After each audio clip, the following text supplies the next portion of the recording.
She stood naked in water that wasn't hers, facing a man who could destroy what little she had left. Lydia Harrow, once an heiress, now nothing, had lost everything when her father's empire crumbled into scandal and debt. But she'd kept one secret, a hidden lake where she could still feel human. One reckless swim, one furious duke, one impossible offer that would either save her or bury her completely. This is the story of a woman with nothing to lose and a man trapped by everything he owns, and the brutal bargain that changed them both. Stay until the end. Like this video.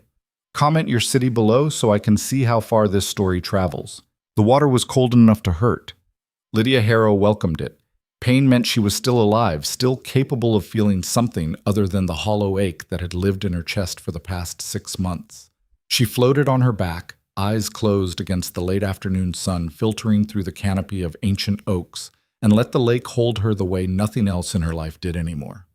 This place didn't judge, didn't whisper, didn't turn its back when she walked into a room. She'd discovered the lake 3 years ago, back when discovering things had been an adventure rather than a desperate escape.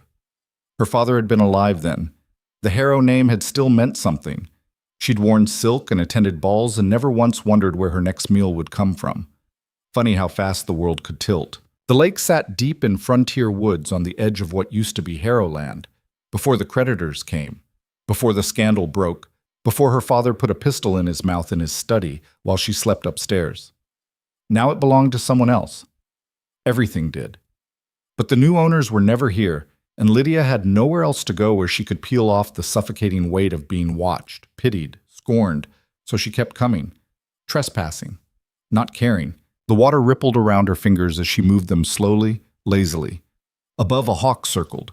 She watched it hunt, envious of its certainty, its purpose.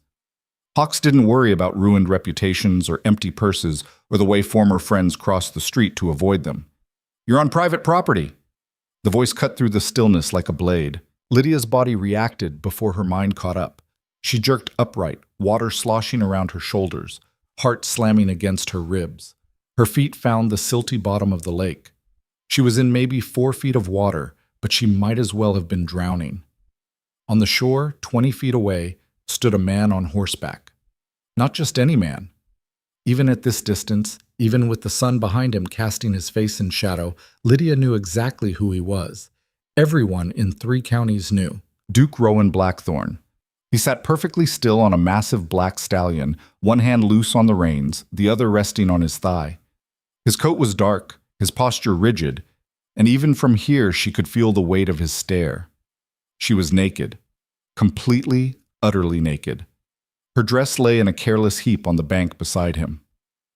"I said," he repeated, and his voice was like frost over stone, "You're trespassing." Lydia's first instinct was to sink lower, to cover herself, to apologize and beg and play the part of the ashamed girl caught somewhere she shouldn't be.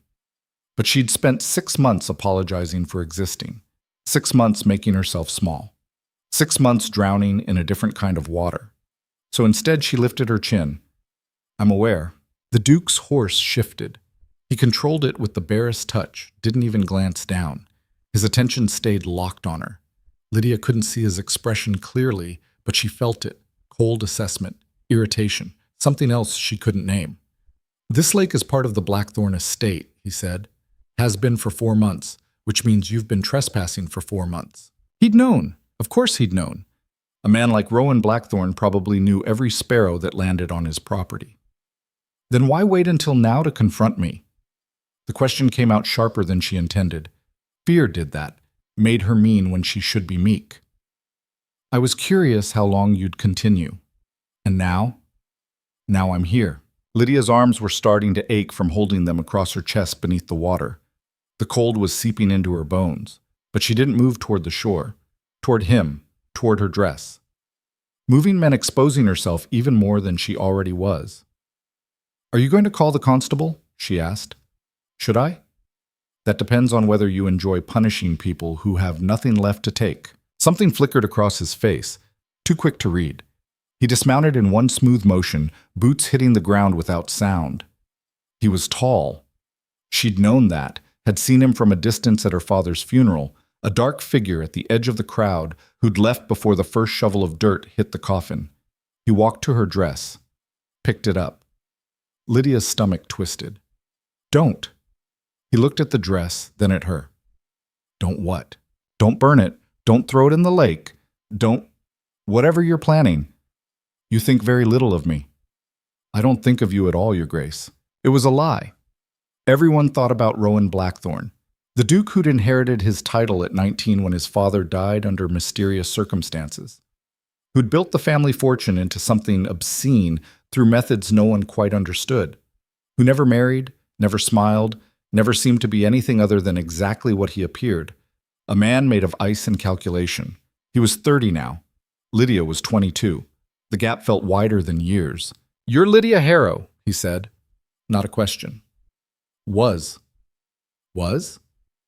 The Harrows are extinct, didn't you hear? Scandal, debt, suicide, quite the dramatic ending. She couldn't keep the bitterness out of her voice.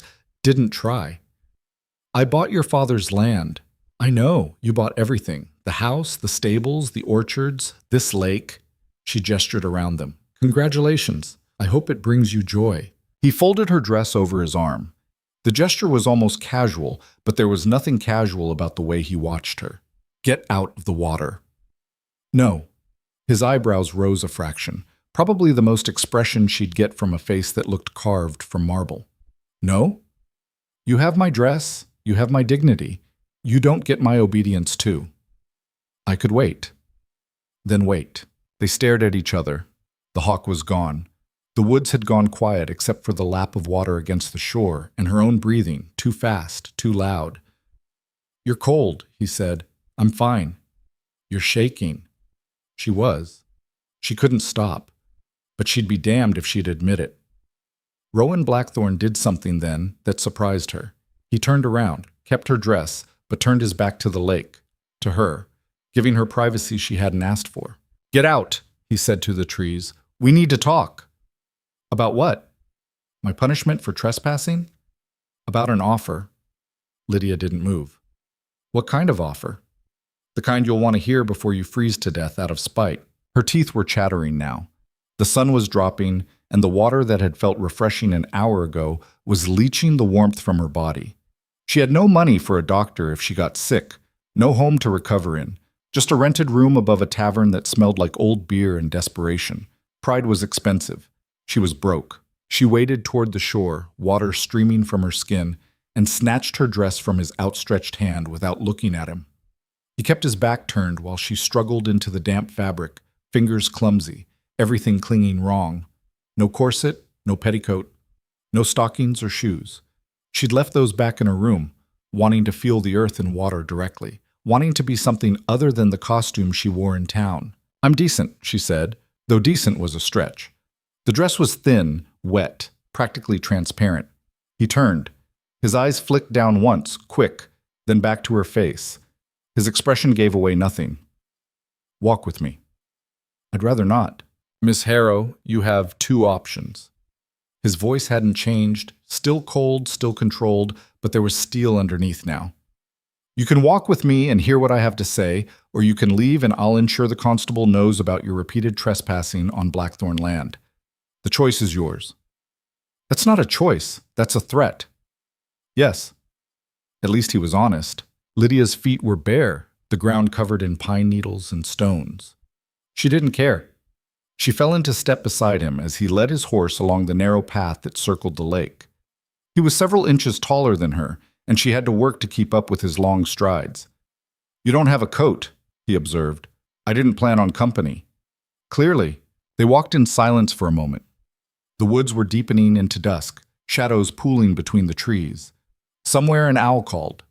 Lydia wrapped her arms around herself, less for warmth than to have something to do with her hands. You said you have an offer, she prompted when the silence stretched too long. I need a fiancé. She actually laughed. Couldn't help it. Then put an advertisement in the paper. I'm sure you'll have a line of volunteers. I don't want volunteers. I want you. That stopped her. She turned to face him, searching his expression for the joke, the trick, the angle. Found nothing but that same cold assessment. You don't even know me. I know enough. You're educated. Well-mannered when you choose to be. You have nothing to lose and no prospects. What a flattering summation. It's not meant to flatter. It's meant to be accurate. He stopped walking. The horse stopped too, well-trained. My family is demanding I marry. They've selected a woman. I find her intolerable. I need someone who can play the part of my intended long enough to convince them I'm complying with their wishes while I handle the situation. Handle it how? That's not your concern. Lydia shook her head. This is insane. You can't just, people don't do this. People do this constantly. They call it society. How long? 3 months? Maybe 4? And then what? You suddenly decide I'm not suitable and break it off? Something like that. And what do I get? His eyes locked on hers. They were dark, almost black in the fading light. Money. Enough to leave this place, start over somewhere no one knows your name or your history. Enough to be comfortable. How much? He named a figure that made her vision blur. That much money would change everything. That much money would mean safety, security, a future that didn't involve selling herself piece by piece just to eat. That much money would mean freedom. Why me? She asked, voice barely above a whisper. There are 100 women who'd take that offer. Women with better reputations, better... I don't want someone who will fall in love with the idea of being a duchess. I don't want someone who will fight when the engagement ends. You understand loss. You understand that some arrangements are purely transactional. He paused. And you're desperate enough to say yes. It should have stung. It did sting, but he wasn't wrong. What would I have to do? Attend events with me. Play the part of a woman in love, or at least infatuated enough to consider marriage. Charm the people who need charming. Withstand the people who'll try to destroy you. Destroy me? You'd be a threat. An unknown woman suddenly engaged to a duke. They'll come for you. Who? Everyone. The word hung in the air between them like smoke. Lydia thought about her room above the tavern, about the landlord who looked at her like she was meat, about the women in town who whispered when she passed, about the men who assumed ruin made her available, about the endless gray future stretching ahead where she'd have to make herself smaller and smaller just to survive. I need time to think. You have until tomorrow night. There's a gathering at Blackthorn Manor. If you agree, you'll attend as my guest. If you don't, he shrugged, the constable will receive word of your trespassing Monday morning. You really are as cold as they say. Colder. He mounted his horse in one fluid motion, looking down at her from that height. The choice is yours, Miss Harrow, but choose carefully. This offer won't come again. He turned the horse and rode away, disappearing into the trees like something from a dark fairy tale. Lydia stood alone on the lakeshore, dripping and shaking, with an impossible decision burning through her mind. She didn't sleep that night. The room above the tavern was small and smelled like mildew. Rain leaked through a crack in the ceiling, and she'd placed a pot to catch the drips. A rhythmic plink, plink, plink that normally lulled her into exhausted sleep. Tonight, it just marked time. Tomorrow night. That's how long she had. Lydia sat on the edge of her narrow bed and took inventory of her life. It didn't take long. One dress suitable for society events. The pale blue silk she'd worn to her father's funeral, now carefully preserved because she had nothing else. 2 everyday dresses, both worn thin. Undergarments that had seen better days. A coat with a torn lining. 3 books she'd refused to sell. Her mother's wedding ring, hidden in the floorboards because she didn't trust the lock on her door. That was it. Everything she owned in the world could fit in a single trunk. Everything she'd lost would fill a mansion. The Harrow estate had been beautiful once. Sprawling gardens, a ballroom that could hold 200 people, stables that housed horses worth more than most men earned in a lifetime. Her father had built it all through textile manufacturing, cotton mills up north, trade routes that stretched across the ocean.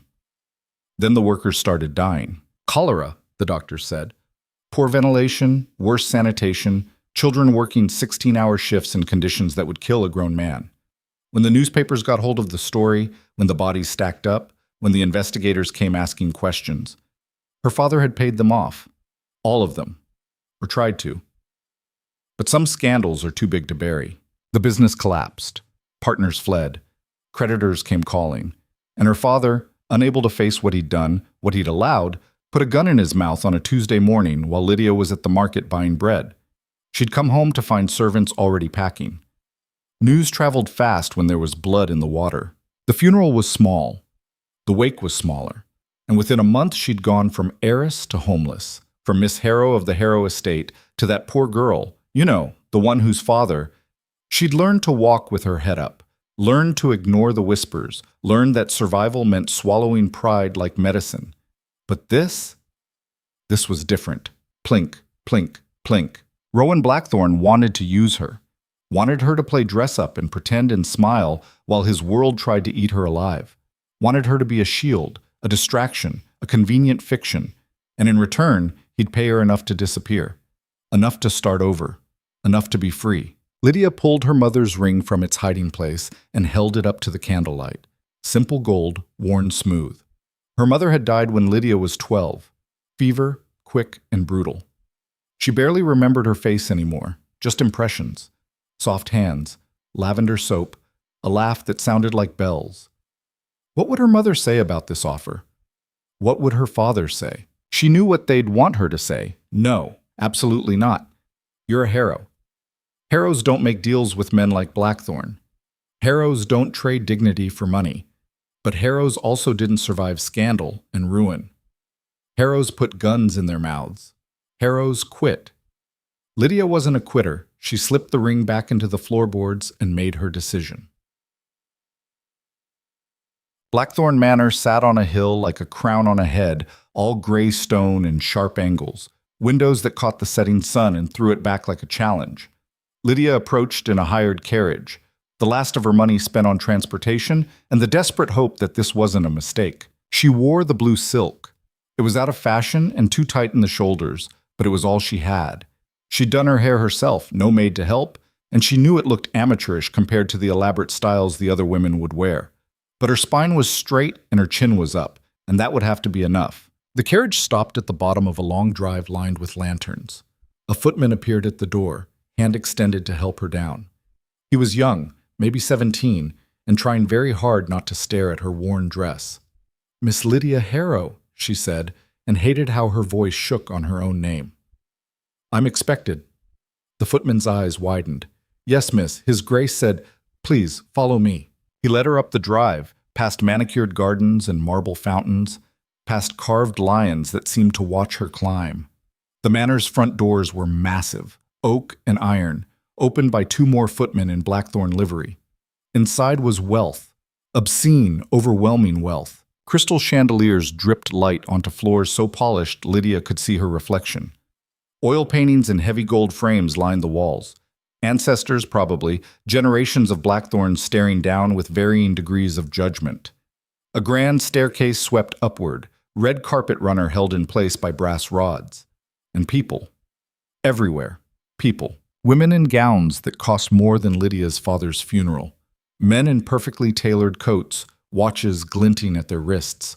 Servants moving between them like currents in a river, carrying champagne, carrying trays of food Lydia couldn't name. She didn't belong here. Every cell in her body screamed it. "Miss Harrow?" Rowan Blackthorne appeared at the top of the stairs like he'd materialized from shadow. He descended slowly, deliberately, and the crowd parted for him without seeming to notice they were doing it. He was dressed for the evening, black coat, silver vest, no ornamentation except a family ring on his right hand. His dark hair was swept back from a face that could have been handsome if it ever showed warmth.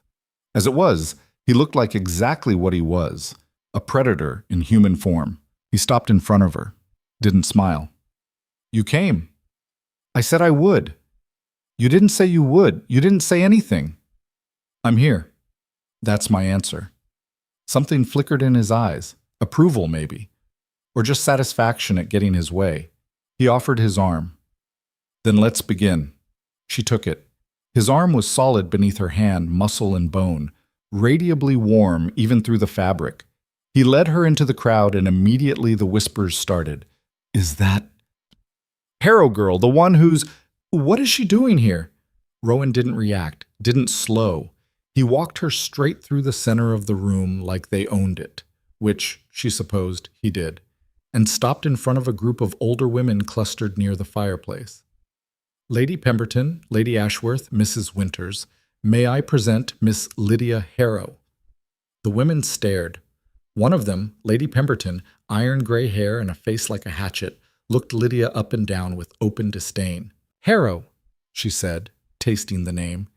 Any relation to— Yes, Lydia cut in, meeting the woman's stare. That Harrow. How unfortunate. For whom? Lady Pemberton's eyes narrowed. Beside Lydia, she felt Rowan's arm tense slightly. Warning or encouragement, she couldn't tell. Your father's scandal was quite the topic last year, Lady Pemberton continued. All those deaths. Tragic, really. Yes, Lydia said quietly. It was. And now you're here, at Blackthorn Manor. One wonders why. One could simply ask. The temperature in their little circle dropped 10 degrees. Mrs. Winters looked delighted. Lady Ashworth looked scandalized. Lady Pemberton looked like she'd just found a new toy to break.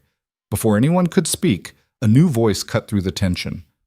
Rowan, darling, you didn't tell me you'd invited guests. The woman who glided toward them was beautiful in the way expensive things are beautiful. Polished, perfect, artificial. Auburn hair in an elaborate updo, emerald dress that matched her eyes, jewelry that probably cost more than the manor itself. Rowan's expression didn't change, but Lydia felt him go very still beside her. Lady Celeste, he said. May I present— Oh, I know who she is. Celeste's smile was all teeth.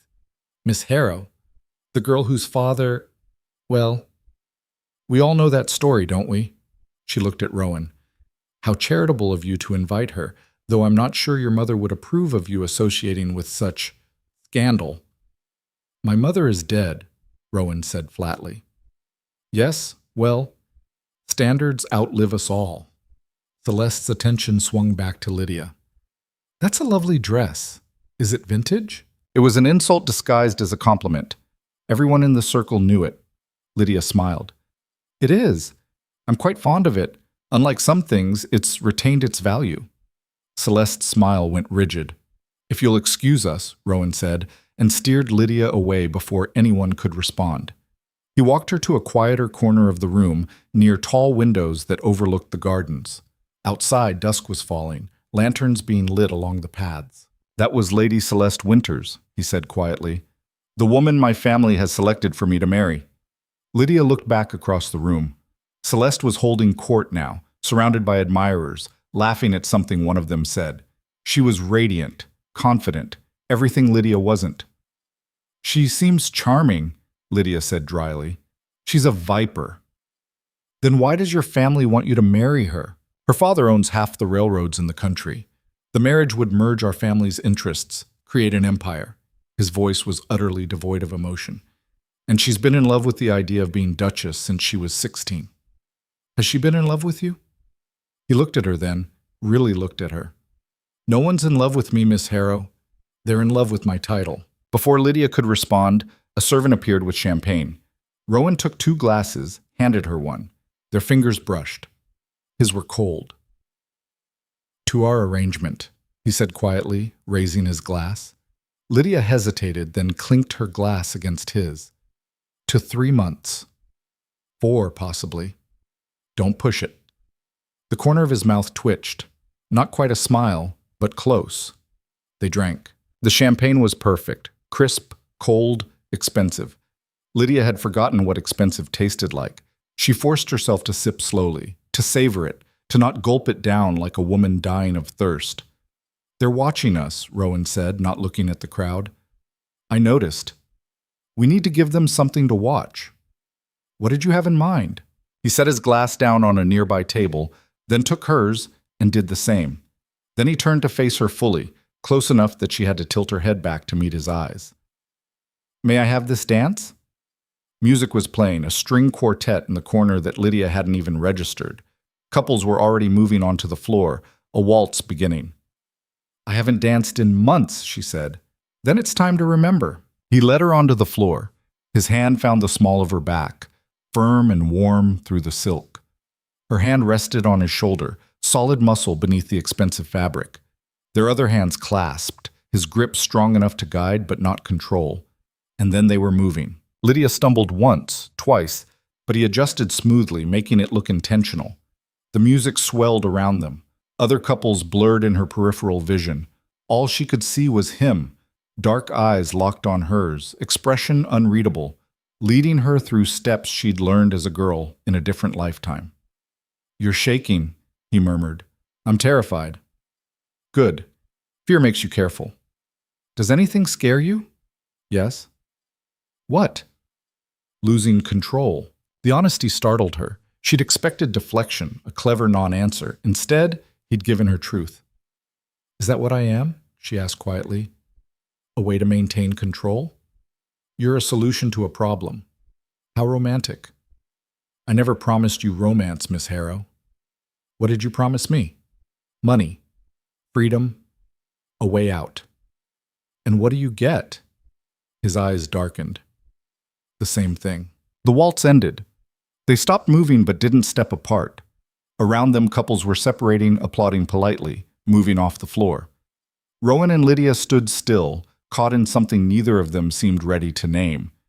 Then Celeste was there, appearing at Rowan's elbow like a beautiful serpent.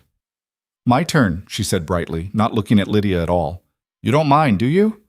She didn't wait for an answer, just slipped between them, claiming Rowan's arm with practiced ease. Rowan looked at Lydia over Celeste's head. His expression said, "This is what you signed up for." Lydia stepped back, letting him go, watching as Celeste pulled him back onto the floor. The next dance was starting, something faster, more complex. They moved together with the ease of long practice, Celeste laughing up at him, touching his chest, his shoulder, performing for their audience. And the audience was watching him, watching her. Watching Lydia standing alone at the edge of the floor in her out-of-fashion dress, discarded like an afterthought. This was the game. This was what she'd agreed to. She lifted her chin and walked back to the windows, back straight, head high, pretending her heart wasn't hammering and her hands weren't shaking and she wasn't completely, utterly out of her depth. Behind her reflection in the glass, she could see the party continuing, see Rowan dancing with Celeste, see the other guests whispering behind fans, behind champagne glasses, speculating about the Harrow girl and what she was doing here. She'd made her choice. Now she had to survive it. The next morning arrived with a letter slipped under her door. Lydia found it when she stumbled out of bed, head pounding from champagne and exhaustion. The envelope was heavy cream paper, sealed with black wax bearing the blackthorn crest. She turned it over in her hands, dreading what it might contain. Inside, in precise handwriting that matched the man perfectly. "Be ready at noon. We have appearances to maintain." R. No greeting, no signature beyond that single initial. No explanation of where they were going or what she should wear or how long this performance would last. She crumpled the note and threw it at the wall. It didn't help. At 11:30, she was dressed in her second-best dress, gray cotton, practical, boring, when the knock came. She opened the door to find not Rowan, but a woman in her 50s with sharp eyes and sharper posture. "Miss Harrow, I'm Mrs. Brennan, His Grace's housekeeper. He sent me to assist you." "Assist me with what?" Mrs. Brennan's gaze swept over Lydia's dress, her hastily pinned hair, her scuffed boots. Her expression didn't change, but somehow Lydia felt stripped bare anyway. "With making you presentable," Mrs. Brennan said. Not unkindly, but not gently either. "May I come in?" Lydia stepped aside. The housekeeper entered, took one look at the shabby room, and sniffed. "This won't do. His Grace has arranged for you to stay at the manor. Your things will be collected this afternoon." "I didn't agree to move." "You agreed to the arrangement. This is part of it." Mrs. Brennan opened the trunk she'd brought and began unpacking. Dresses emerged. Day dresses, evening gowns, walking costumes, and fabrics Lydia hadn't touched since her father died. "No one will believe you're His Grace's intended if you're living above a tavern in rags." "These aren't rags." "Compared to what you'll be wearing, they are." Mrs. Brennan held up a dress in deep burgundy, embroidered with gold thread. "This should fit. Strip." "Excuse me? We have 30 minutes. Strip, or I'll do it for you." There was no arguing with Mrs. Brennan. Lydia learned that quickly. 28 minutes later, she was laced into the burgundy dress, her hair styled in a way that actually looked intentional, wearing gloves that fit and boots without holes. Mrs. Brennan had even produced jewelry, nothing extravagant, but enough to complete the illusion. When Lydia looked in the small, cracked mirror, she barely recognized herself. "Better," Mrs. Brennan said. "You'll do." The carriage was waiting outside. Rowan sat inside, reading papers that he folded and tucked away when she climbed in. He looked at her for a long moment. "Well?" she asked, defensive. "Do I pass inspection?" "You look the part." "How flattering." It wasn't meant to be. He rapped on the ceiling and the carriage lurched forward. "We're attending a luncheon at the Ashworth estate. Small gathering, maybe 20 people. You'll smile, make conversation, and let everyone assume what they will." "What about Celeste?" "What about her?" "Will she be there?" "Undoubtedly. Her mother and Lady Ashworth are close friends." He leaned back against the seat, watching her. "Does that concern you?" "Should it?" "She'll make your life difficult. She already has." Last night was nothing. She was being polite. At Lydia's expression, he added, "Relatively speaking." The Ashworth estate was smaller than Blackthorn Manor, but somehow more intimidating. All white stone and perfect symmetry, gardens so manicured they looked artificial. Guests were already arriving, carriages lined up like soldiers. Rowan helped her down. His hand on her elbow was firm, possessive in a way that made her skin prickle. "Remember," he said quietly, "you're here because I want you here. Don't apologize for existing." "Is that what you think I do?" "It's what I saw last night." Before she could respond, they were swept into the crowd. Lady Ashworth greeted them at the entrance, all false warmth and calculating eyes. "Your Grace! And Miss Harrow! What a surprise! We weren't expecting, well, how lovely." The way she said lovely suggested it was anything but. "Do come in. Luncheon is on the terrace." The terrace overlooked rolling hills and a lake that put Lydia's hidden spot to shame. Tables were set with china and crystal, servants moving between them with wine and tiny plates of food that looked like art. And there, holding court at the center table, was Celeste. She saw them immediately. Her smile didn't waver, but something flashed in her eyes. Recognition, calculation, challenge. "Rowan!" She stood, gliding over with the grace of someone who'd never doubted her welcome anywhere. "And Miss Harrow, twice in 2 days. We're becoming quite acquainted, aren't we?" "Lady Celeste." Lydia kept her voice neutral. "That dress is stunning. Is it new?" Celeste's eyes were cataloging every detail, pricing it, judging it. "You must tell me your dressmaker." "I'm afraid I can't." "Oh? Why not?" "Because then it wouldn't be exclusive." Celeste's smile went sharp. "How clever. Rowan, you didn't tell me your guest had such a wit." "There's a lot I don't tell you, Celeste. More's the pity." She linked her arm through his with practiced ease. "Come, you must sit with us. Mother has saved seats." Lydia found herself separated from Rowan almost immediately, pulled into a conversation with women whose names she forgot as soon as she heard them. They peppered her with questions disguised as pleasantries. "How long have you known His Grace?" "What a surprise, your engagement. We'd heard nothing of a courtship." "Your family, they were in textiles, weren't they?" "Before the unfortunate business." That last one came from a blonde woman with a cruel mouth. The table went quiet, everyone waiting for Lydia's response. "They were," Lydia said evenly. "My father made mistakes. He paid for them. I'm paying for them still. Is there anything else you'd like to know, or can we move on to more interesting topics?" The blonde woman flushed. Someone laughed, nervous, uncertain. "My dear," Lady Ashworth interjected smoothly, "we're simply curious. You must understand, His Grace is quite the catch. Every mother in 3 counties has been angling for him. And suddenly, here you are, seemingly from nowhere." "I'm not from nowhere. I'm from 10 miles away." "Yes, but you've been so quiet since your father's death." "Grief tends to make one quiet." Of course," Lady Ashworth sipped her wine. "Though one does wonder if perhaps His Grace is being charitable, taking pity on your circumstances." The implication hung in the air like smoke. Across the terrace, Rowan was watching. Celeste was talking at him, but his attention was locked on Lydia, dark eyes unreadable. Lydia set down her fork carefully. "Lady Ashworth, are you suggesting I'm a charity case?" "Oh no, dear, I would never—" "Because if that's what you think, you're welcome to ask His Grace directly. I'm sure he'd be happy to clarify the nature of our relationship." She stood. If you'll excuse me, I need some air.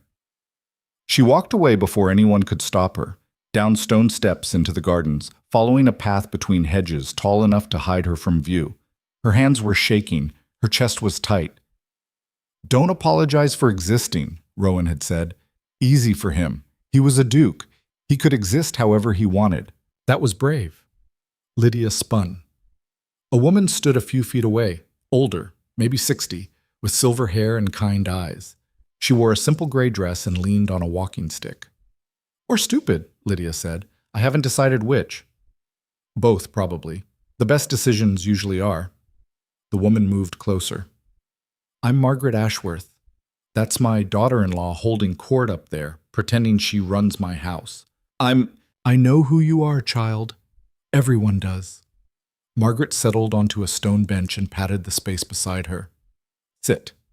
My feet are killing me, and I'm too old to crane my neck. Lydia sat. They're vicious, that lot, Margaret said conversationally. Especially to newcomers.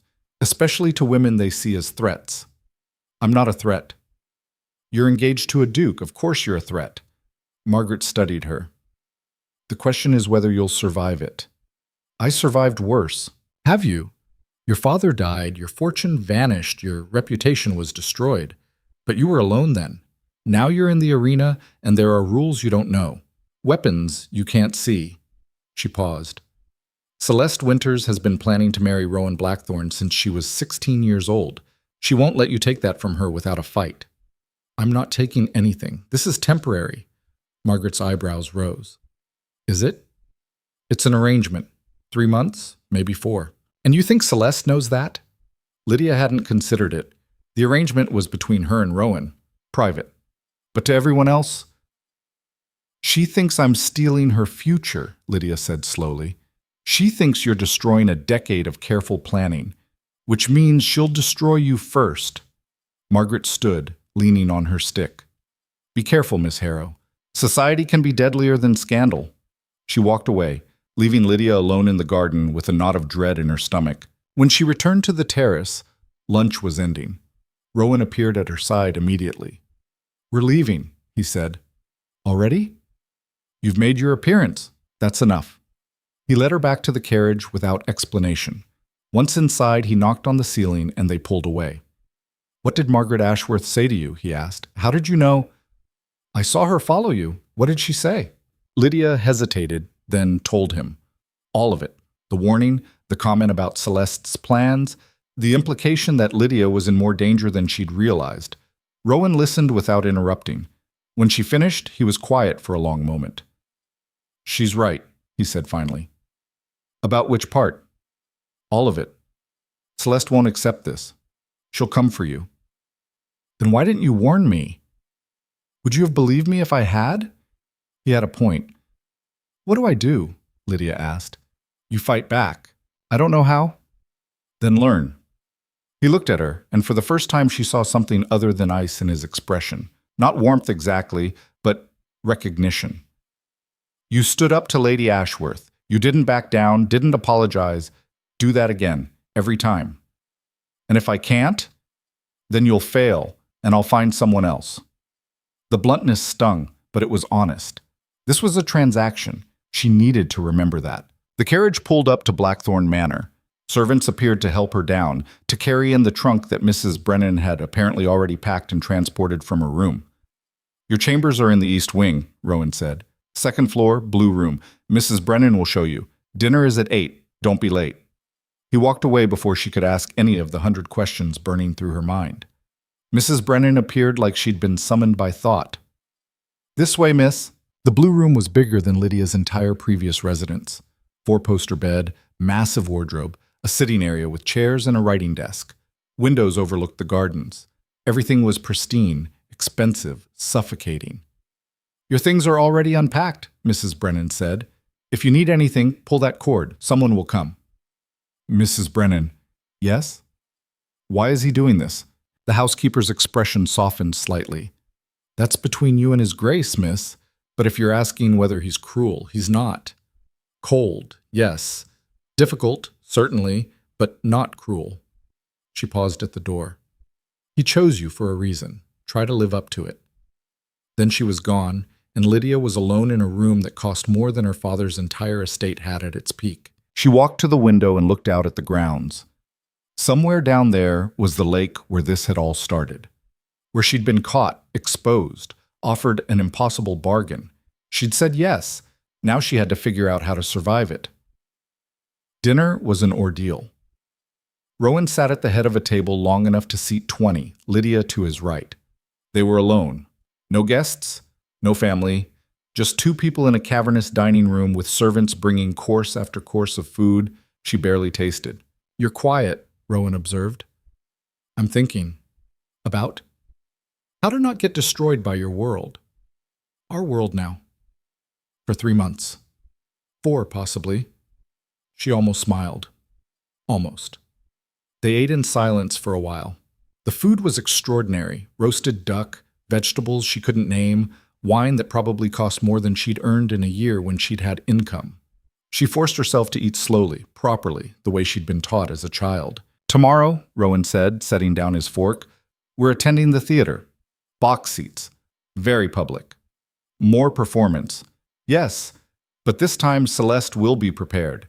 She had less than a day to plan her attack at the luncheon. Now she's had time to strategize." "Wonderful. You need to be ready." "How?" He studied her across the table. "By understanding what you're fighting for. Money, freedom, a way out." "Is that all?" The question caught her off guard. "What else is there?" "Pride, dignity, the chance to prove everyone wrong." He leaned forward slightly. "You walked away from that luncheon with your head up. You didn't let them break you. That matters." "Why do you care if I break?" "Because if you break, I lose. And I don't lose." It should have sounded arrogant. It just sounded true. A servant appeared to clear the plates. Another brought dessert, something chocolate and elaborate. Lydia stared at it. "Not hungry?" Rowan asked. "I keep waiting for the trap." "What trap?" "The one where this all falls apart. Where you tell me it was a test or a joke or—" She stopped, realizing how she sounded.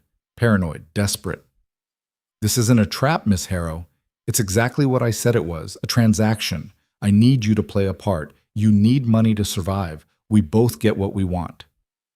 "And what happens when it ends?" "You take the money and disappear. I deal with my family. We never see each other again." It should have been reassuring. Instead, it felt hollow. They finished dinner in silence. When the last course was cleared, Rowan stood. "Get some rest. Tomorrow will be worse than today." "How comforting." He almost smiled. "I'm not here to comfort you, Miss Harrow. I'm here to use you. The sooner you accept that, the easier this will be." He left her sitting alone at the massive table, surrounded by empty chairs and the echoes of what this house used to hold. Lydia went to bed in a room too big for one person and couldn't sleep. Every sound was amplified, wind against windows, servants moving through distant hallways, the house settling like a living thing. She kept thinking about Rowan's words, about Celeste's hatred, about Margaret Ashworth's warning, about the fact that she'd traded one kind of drowning for another. Around midnight, she gave up on sleep and wandered. The manor was maze-like, corridors branching in every direction, but she followed her instincts until she found herself in a library that made her chest ache. Books. Thousands of them, floor to ceiling, leather-bound and ancient and beautiful. She ran her fingers along the spines, reading titles in the dim light from the hallway. "Can't sleep?" She jumped. Rowan stood in the doorway, dressed in shirt sleeves and trousers, no coat. She'd never seen him anything less than perfectly formal. It was jarring. "I was just looking at books. I can see that." He moved into the room, lighting a lamp. Warm light spilled across the shelves. "Take whatever you want. No one else uses this room." "Why not?" "Because I prefer to be alone." "Then I'll leave. Stay." The word came out harder than he probably meant it. He softened slightly. "You're not bothering me." She stayed but moved to a different section of shelves. He settled into a chair near the fireplace with a book of his own, and they read in silence. It should have been awkward. Instead, it was the most peaceful she'd felt since arriving. An hour passed. Maybe more. Finally, Lydia closed the book she'd been pretending to read. "Why me?" she asked. He looked up. "I told you, no. The real reason. You could have hired an actress, found someone more suitable, more practiced at deception. Why a ruined girl with nothing to offer?" He set his book aside. "Because you don't want anything from me beyond what we agreed. You're not angling for more. You're not going to fall in love with my title or my fortune or the idea of being a duchess." He paused. "And because you understand loss, you won't judge me for doing what's necessary to survive it." "What are you surviving?" "A family that wants to control every aspect of my life. A legacy I never asked for. A future that feels like a noose." His voice was flat, emotionless, but she heard the truth underneath. "This arrangement gives me time. Time to dismantle their plans, to find a way out that doesn't involve marrying someone I despise." "You hate Celeste that much?" "I don't hate her. I don't feel anything about her. That's the problem. They want me to marry someone I'm indifferent to, produce an heir, continue the bloodline, turn myself into a breeding animal for the sake of the Blackthorn name." He stood, restless suddenly. "I won't do it." "So you're using me as a shield?" "Yes. Is that a problem?" "No, just making sure I understand the terms." He moved to the window, looking out at darkness. "My father was like them, cold, calculating, cared only about legacy. When he died, I swore I wouldn't become him, but every day they push me closer." He turned to face her. "You're my rebellion, Miss Harrow. My middle finger to everything they want me to be. That's the most honest thing you've ever said to me. Don't get used to it." She laughed. Actually laughed. His eyebrows rose. "What? You? This? All of it?" She shook her head. "A month ago I was living above a tavern, stealing swims in a lake I didn't own. Now I'm in a duke's library at midnight, being told I'm a symbol of rebellion. It's absurd. Is it working?" "What?" "The distraction. Are you thinking about survival or about tomorrow?" She considered. "Tomorrow." "Good. Fear is useful. It keeps you sharp." He moved toward the door. "Get some sleep. We have a performance to give." "Rowan." He stopped, looked back. "Thank you for this, for giving me a chance." His expression didn't change, but something flickered in his eyes. "Don't thank me yet, Miss Harrow. We haven't survived Celeste's next move." The theater was everything Lydia remembered from her old life. Red velvet and gold leaf, chandelier glittering overhead, the hum of wealthy voices filling the space. She'd loved the theater once. Now it felt like walking into a gladiator pit. Rowan's box was the best in the house. Center, elevated, impossible to miss. Which was, of course, the point. He helped her into her seat with a hand on her back that looked possessive from below. She wore green silk tonight, emeralds at her throat, borrowed like everything else in her new life. "Smile," he murmured. "They're watching." She smiled. Her face hurt from it. The box next to theirs held the Winters family. Celeste wore crimson, her mother beside her, both of them pretending not to stare at Lydia while obviously staring. The lights dimmed, the curtain rose, the play began. Some comedy Lydia couldn't focus on because Celeste kept leaning over the partition between boxes. "Miss Harrow," she whispered. "That necklace is stunning. Family heirloom?" "Borrowed." "How lovely. I always think borrowed things never quite fit right, don't you? Like wearing someone else's skin." Her smile was venomous. "But I suppose when one has nothing of one's own, one must make do."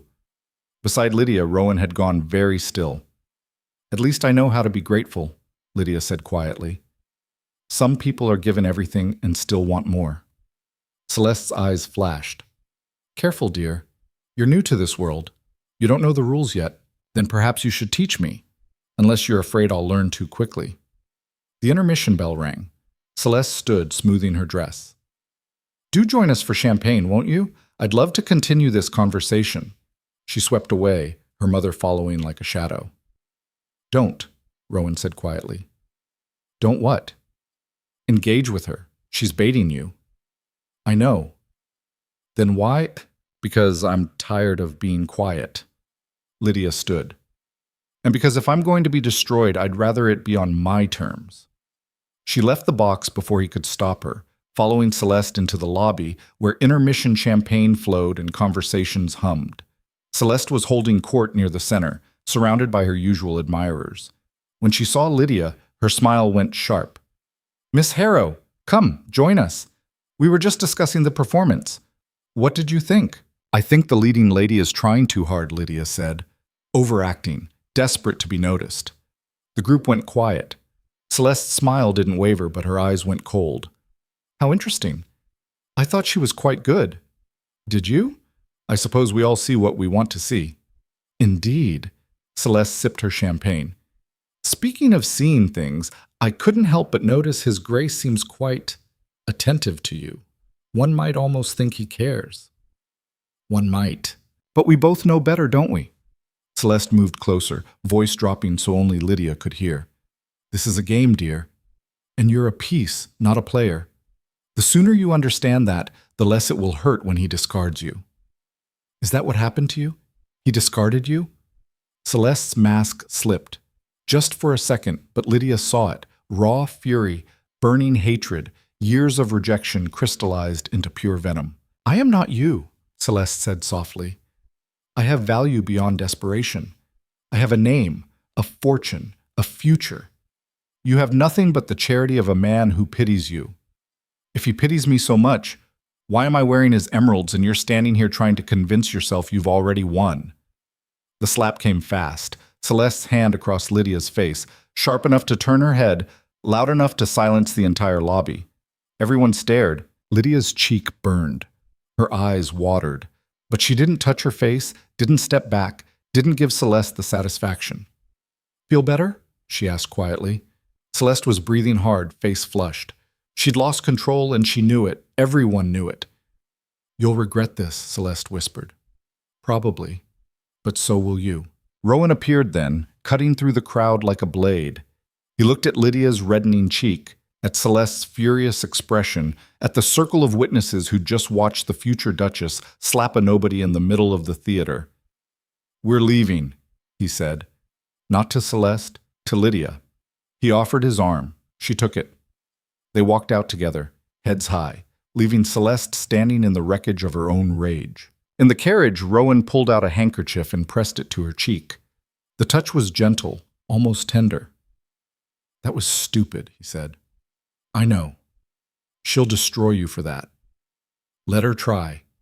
He looked at her for a long moment, something unreadable in his expression. Then he sat back, still holding the handkerchief to her face. "You're either very brave or very foolish. Can I be both?" This time he actually smiled. Small, quick, gone, almost immediately, but real. "Yes," he said. "I suppose you can. If you or someone you know is having a difficult time, free support is available.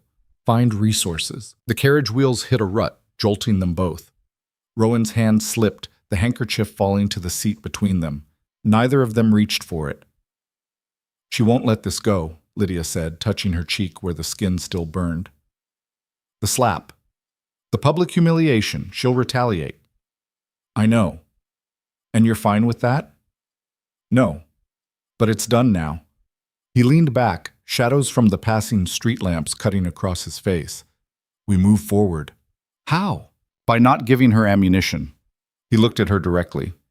"Which means no more provocations, no more clever retorts designed to make her lose control. You won that round, but next time, there won't be a next time if I just let her walk all over me. There won't be a you if she destroys you completely." His voice was cold again. The brief warmth from moments ago evaporated. "This isn't a game you can win through bravado, Miss Harrow. Celeste has resources, connections, and a decade of experience navigating this world. You have sharp words and desperation. Those won't be enough." The truth of it sat heavy in her chest. "Then what do I have?" "Me. For now." He turned away, looking out the window. "But only if you follow my lead." The rest of the ride passed in silence. When they reached the manor, Rowan disappeared into his study without another word. Lydia went to her room, stripped off the borrowed emeralds, and sat at the window looking out at grounds she still couldn't believe she had access to.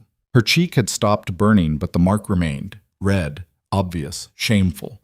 She pressed her fingers against it and wondered what her father would think if he could see her now.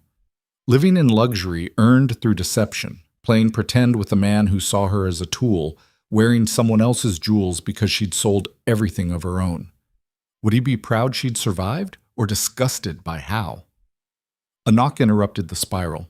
Mrs. Brennan entered with a tray, tea, biscuits, a small jar of salve. "For your face," she said, setting everything on the table. "It'll help with the swelling." "Thank you." The housekeeper hesitated at the door. "Miss, if I may, what you did tonight, standing up to Lady Celeste, it was foolish." "I've been told." "But it was also brave. Most wouldn't have dared."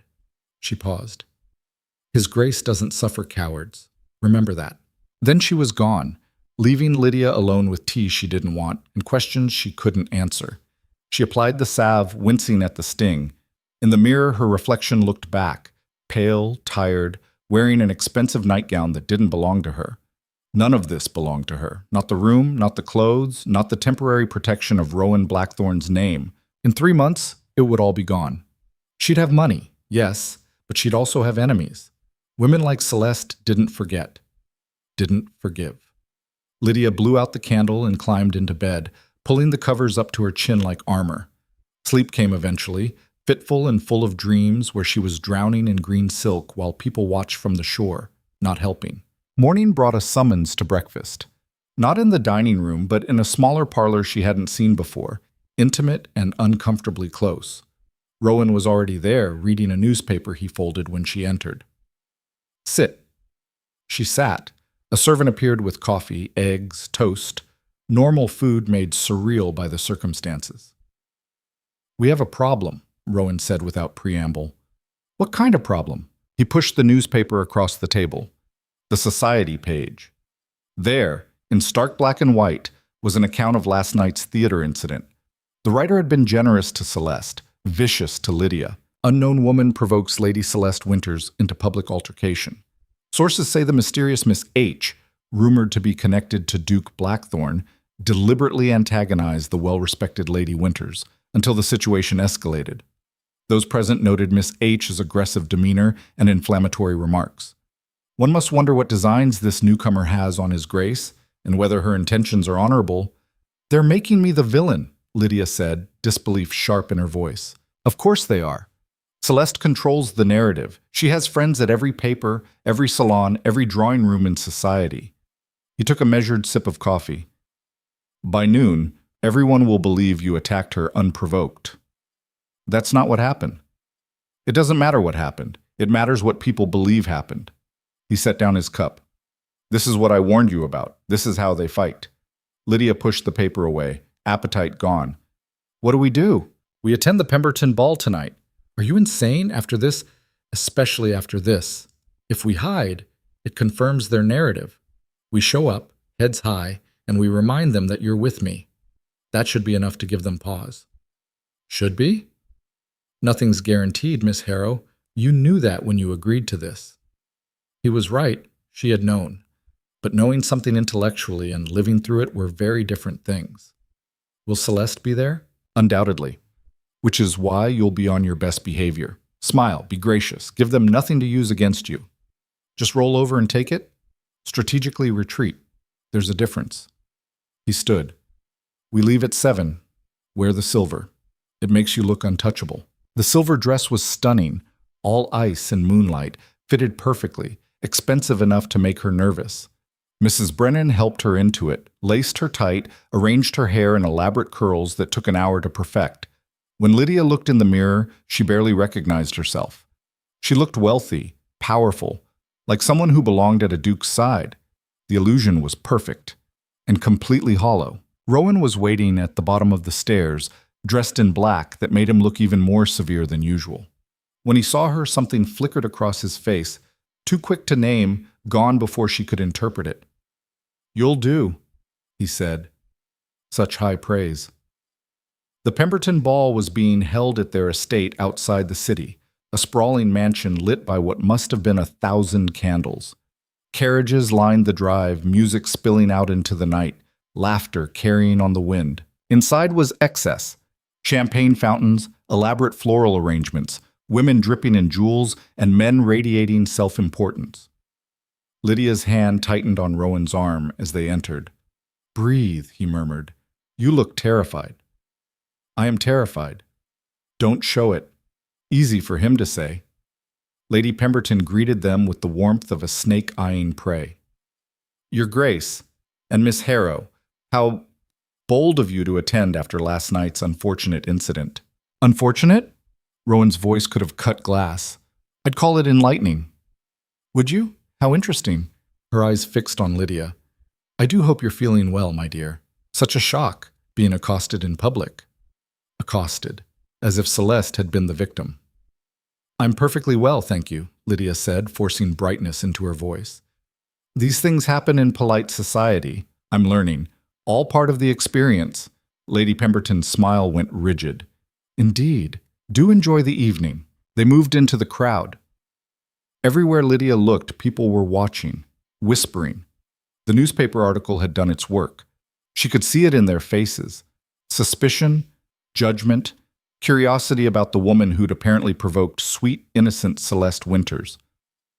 This was a mistake, Lydia whispered. It's too late to leave now. Rowan guided her toward the ballroom. Dance with me. It wasn't a request. The waltz was already starting. He led her onto the floor, one hand at her waist, the other clasping hers. They began to move, and Lydia focused on the steps, on not tripping, on breathing through the panic clawing at her throat. Look at me, Rowan said quietly. Not at them. Me. She raised her eyes to his, dark, intense, unreadable as always. They're going to talk regardless of what we do, he continued, voice low enough that only she could hear. Let them. We know the truth. The truth doesn't seem to matter much here. No, but we do. You and I were the only real things in this entire room. Everyone else is just performing. It was the most honest thing he'd said to her since the library. Maybe the most honest thing he'd ever said. Even you? She asked. Are you performing? Especially me. The music swelled around them. Other couples moved past in a blur of color and motion. For a moment, it was almost easy to pretend this was real, that they were truly a couple, that the hand at her waist meant something beyond strategy, that the way he was looking at her held actual warmth. Then the music ended and the spell broke. Rowan led her off the floor. I need to speak with Lord Pemberton about business. Stay visible. Mingle. Don't give them ammunition. Where? But he was already gone, disappearing into the crowd, with the ease of someone who'd navigated these waters his entire life.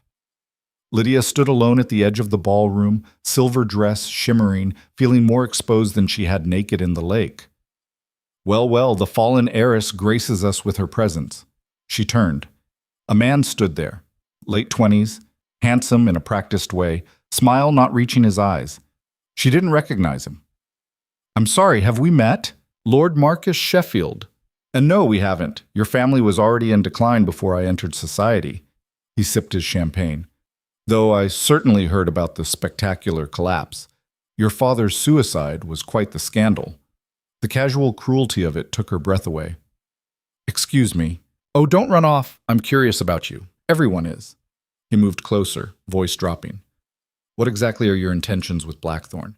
Because from where I'm standing, it looks like a desperate grab for relevance. From where I'm standing, it looks like you should mind your own business. His smile sharpened. Careful. You're already on thin ice after attacking Lady Celeste. I didn't attack anyone. That's not what the papers say. And in this world, Miss Harrow, perception is reality. He leaned in, whiskey heavy on his breath. Take some advice from someone who knows. Leave now. Take whatever money Blackthorn's offered and disappear, because if you stay, they'll tear you apart for sport. Is that a threat? It's a kindness, though I don't expect you to recognize the difference. He walked away, leaving Lydia shaking with anger and something that felt dangerously close to fear. Around her, conversations continued. Laughter, music, the glittering machinery of society grinding on, indifferent to her existence. She looked for Rowan, couldn't find him, looked for a friendly face, found none. Miss Harrow. Margaret Ashworth materialized beside her, leaning on her walking stick. You look like you're about to bolt. I'm considering it. Don't. That's what they want. Margaret nodded toward a cluster of women across the room. Celeste stood at the center, resplendent in gold, surrounded by admirers. See her? She's watching you, waiting for you to run. I don't know how to do this. How to fight people who rewrite reality to suit themselves. You do it by staying, by refusing to disappear.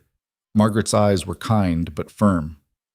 My husband was like your father, made terrible choices, hurt people, died in disgrace. I could have hidden. Instead, I stayed. Faced them. Eventually they got bored and moved on to new scandals. She paused. It took years, but I survived. I don't have years. I have 3 months. Then make them count. Across the room, Celeste was moving toward them. She walked like a queen approaching a conquest, 3 other women flanking her like soldiers. Miss Harrow, Celeste said, voice honey-sweet and poisonous. I'm so glad you decided to attend tonight. I was worried our little misunderstanding at the theater might have frightened you away. Not at all. I've survived worse than a slap. The women around Celeste tittered. Celeste's smile didn't waver. Of course you have. Your life has been so difficult.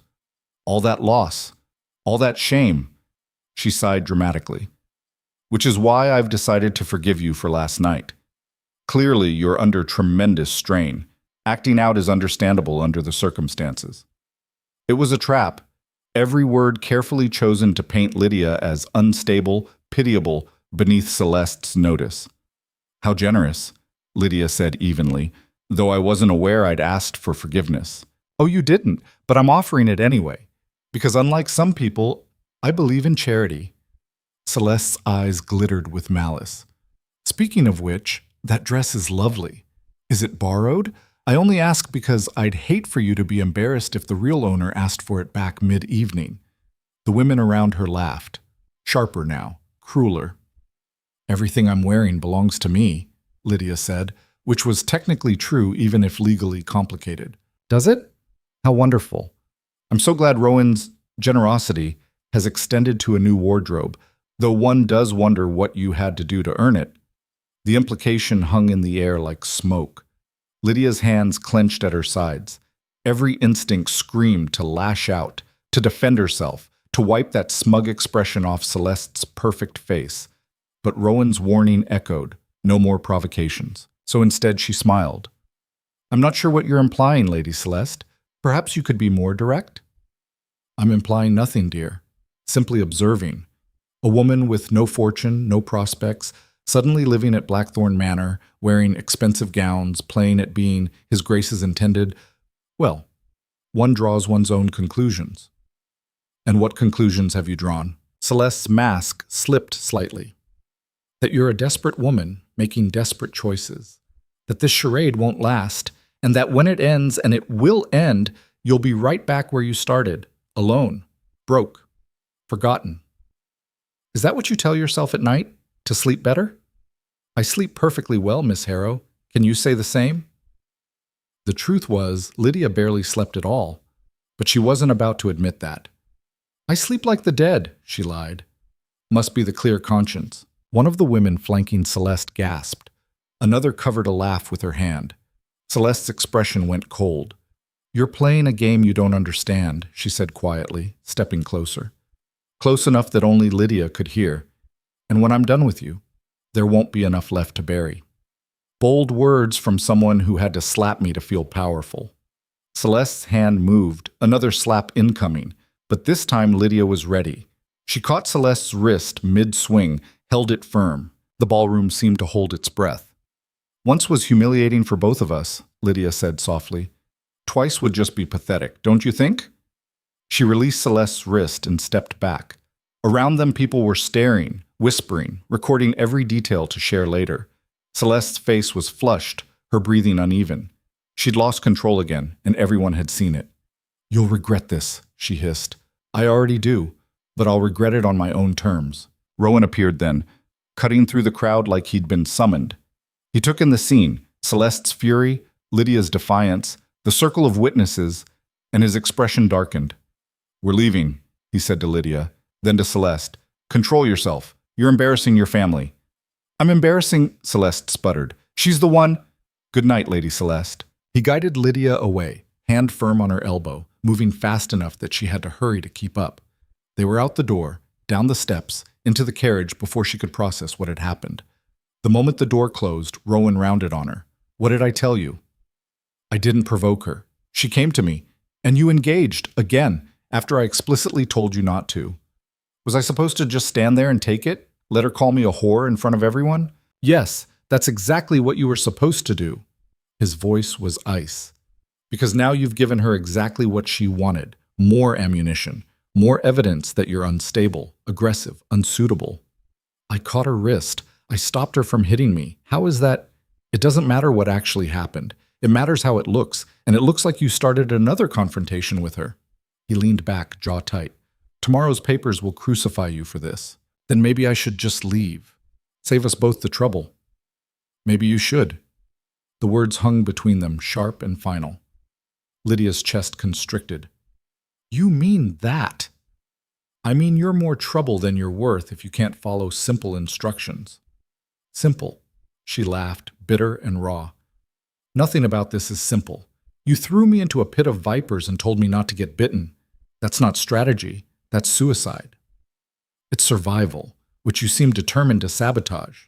Because survival on my knees isn't survival. It's just slower death. The carriage hit another rut. Neither of them noticed. Then what do you want? Rowan's voice was dangerous now, controlled fury beneath every word. Tell me, what outcome are you hoping for here? I want to fight back. I want them to know I'm not going to disappear quietly. I want... She stopped, voice breaking. I want to matter. Even if it's just for 3 months. Even if it's just pretend. Something in his expression shifted. The anger didn't disappear, but it softened. Fractionally.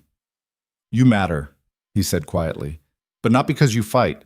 You matter because you're still standing despite everything trying to break you. He looked away. Don't waste that by giving them an excuse to destroy you. They rode the rest of the way in silence. At the manor, Lydia went straight to her room. She stripped off the silver dress, hands shaking with adrenaline and delayed shock. Mrs. Brennan appeared to help, said nothing about the tears streaking Lydia's face, just unlaced her and left the nightgown on the bed. Alone, Lydia sat at the window and stared out at darkness. Somewhere out there was the lake where this started, the water that had felt like freedom before it became a cage. A knock. Go away, Mrs. Brennan. It's not Mrs. Brennan, Rowan's voice. She almost didn't answer, but then the door opened anyway and he stood there, still in his evening clothes, holding a leather folder. What? He dropped the folder on her desk. Read it. What is it? Everything I have on Celeste Winters. Financial records, personal correspondence, scandals her family paid to bury. His voice was flat. You want to fight? Then fight smart. Lydia stared at the folder like it might bite. Why are you giving me this? Because you were right, earlier, about not lying down and taking it. He moved to the window, looking out at the same darkness she'd been watching. I've spent 10 years being strategic, careful, playing their game by their rules, and where has it gotten me? Trapped in an arrangement I despise, surrounded by people I can't trust, performing a life I never wanted.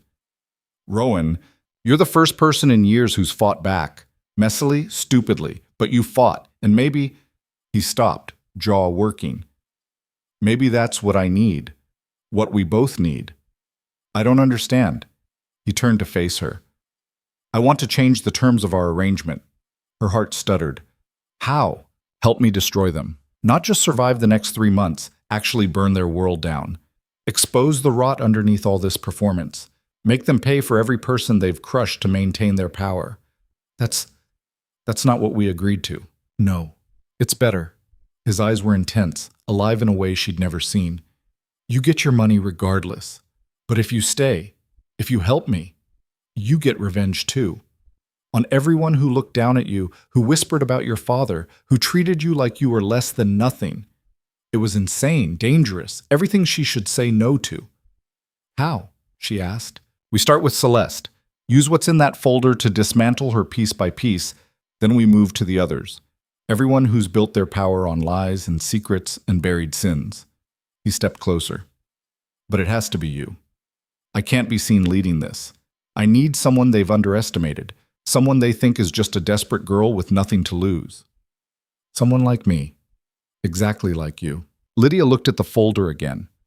Everything about Celeste Winters, the woman who'd slapped her, humiliated her, promised to destroy her. "If we do this," she said slowly, "there's no going back. They'll come for us with everything they have." "I know. We could lose. We could." He held her gaze. "But we could also win. And wouldn't that be worth it?" Outside, thunder rumbled. A storm was coming. Lydia picked up the folder, opened it. Inside were documents, letters, photographs, evidence of affairs, embezzlement, blackmail. Years of carefully hidden corruption laid bare. "When do we start?" she asked. Rowan's smile was sharp and dangerous and absolutely genuine. "Now." He pulled out a chair at her desk. She sat. He stood behind her, leaning over to point at specific documents, explaining their significance, building the case against Celeste Winters like a general planning a siege. Hours passed. The storm broke outside, rain lashing the windows, wind howling through the grounds. Inside, they worked by candlelight, two people bound by fury and desperation and the slim, wild hope that they could actually pull this off. Dawn was breaking when Lydia finally leaned back, rubbing her eyes. "This is enough, more than enough." "To ruin her?" "Yes." Rowan straightened. "To protect you? Maybe." "What do we do with it?" "We wait. Let her make the next move, and she will, after tonight. Then we respond. Not with words, with proof." Lydia looked up at him. His face was shadowed, exhausted, but there was something new there. Not warmth exactly, but partnership, recognition. The acknowledgement that they were in this together now, truly together, not just performing proximity. "Thank you," she said, "for trusting me with this." "Don't thank me yet. This gets worse before it gets better." "How much worse?" Before he could answer, someone pounded on the door. Mrs. Brennan's voice, urgent. "Your Grace, Miss Harrow, come quickly." They rushed to the door. Mrs. Brennan stood there, face pale, holding a newspaper still wet from the morning delivery. The headline made Lydia's blood freeze. "Scandal at Blackthorn Manor. Dukes intended, exposed as fortune hunter with criminal past." Below it, in smaller print, "Exclusive investigation reveals Miss Lydia Harrow's desperate schemes to trap Duke into marriage. Family debts, forged credentials, and a pattern of deception dating back months." Rowan grabbed the paper, scanning it rapidly. His expression went from shock to fury to something cold and calculating. "It's all lies," Lydia breathed. "Every word. I never—" "I know." He handed the paper back to Mrs. Brennan. "Who delivered this?" "Regular morning service, Your Grace. It's in every paper in the city by now." Which meant everyone knew. Everyone believed it. By the time Lydia could mount a defense, the story would have spread too far to contain. Rowan looked at her, and for the first time since they'd met, she saw something like apology in his eyes. "This is what I meant," he said quietly, "about it getting worse." Outside, carriage wheels on gravel. Voices. More visitors at an hour when no one should be calling. Mrs. Brennan hurried to the window, looked out, went even paler. "Your Grace, it's the constable. And Lord Winters. And—" she turned to Lydia, eyes wide with fear. "They have a warrant for Miss Harrow's arrest." The words hung in the air like a death sentence. Lydia's legs went weak. She grabbed the edge of the desk to steady herself, mind racing through impossible calculations. Arrest meant jail. Jail meant trial. Trial meant her name dragged through every court in the country, every detail of her father's sins and her own desperation laid bare for public consumption. "On what charges?" Rowan's voice was deadly calm. Mrs. Brennan clutched the newspaper. "Fraud, Your Grace.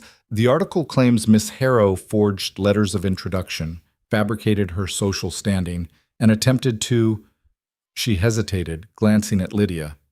"To entrap you into marriage through deception." "All lies."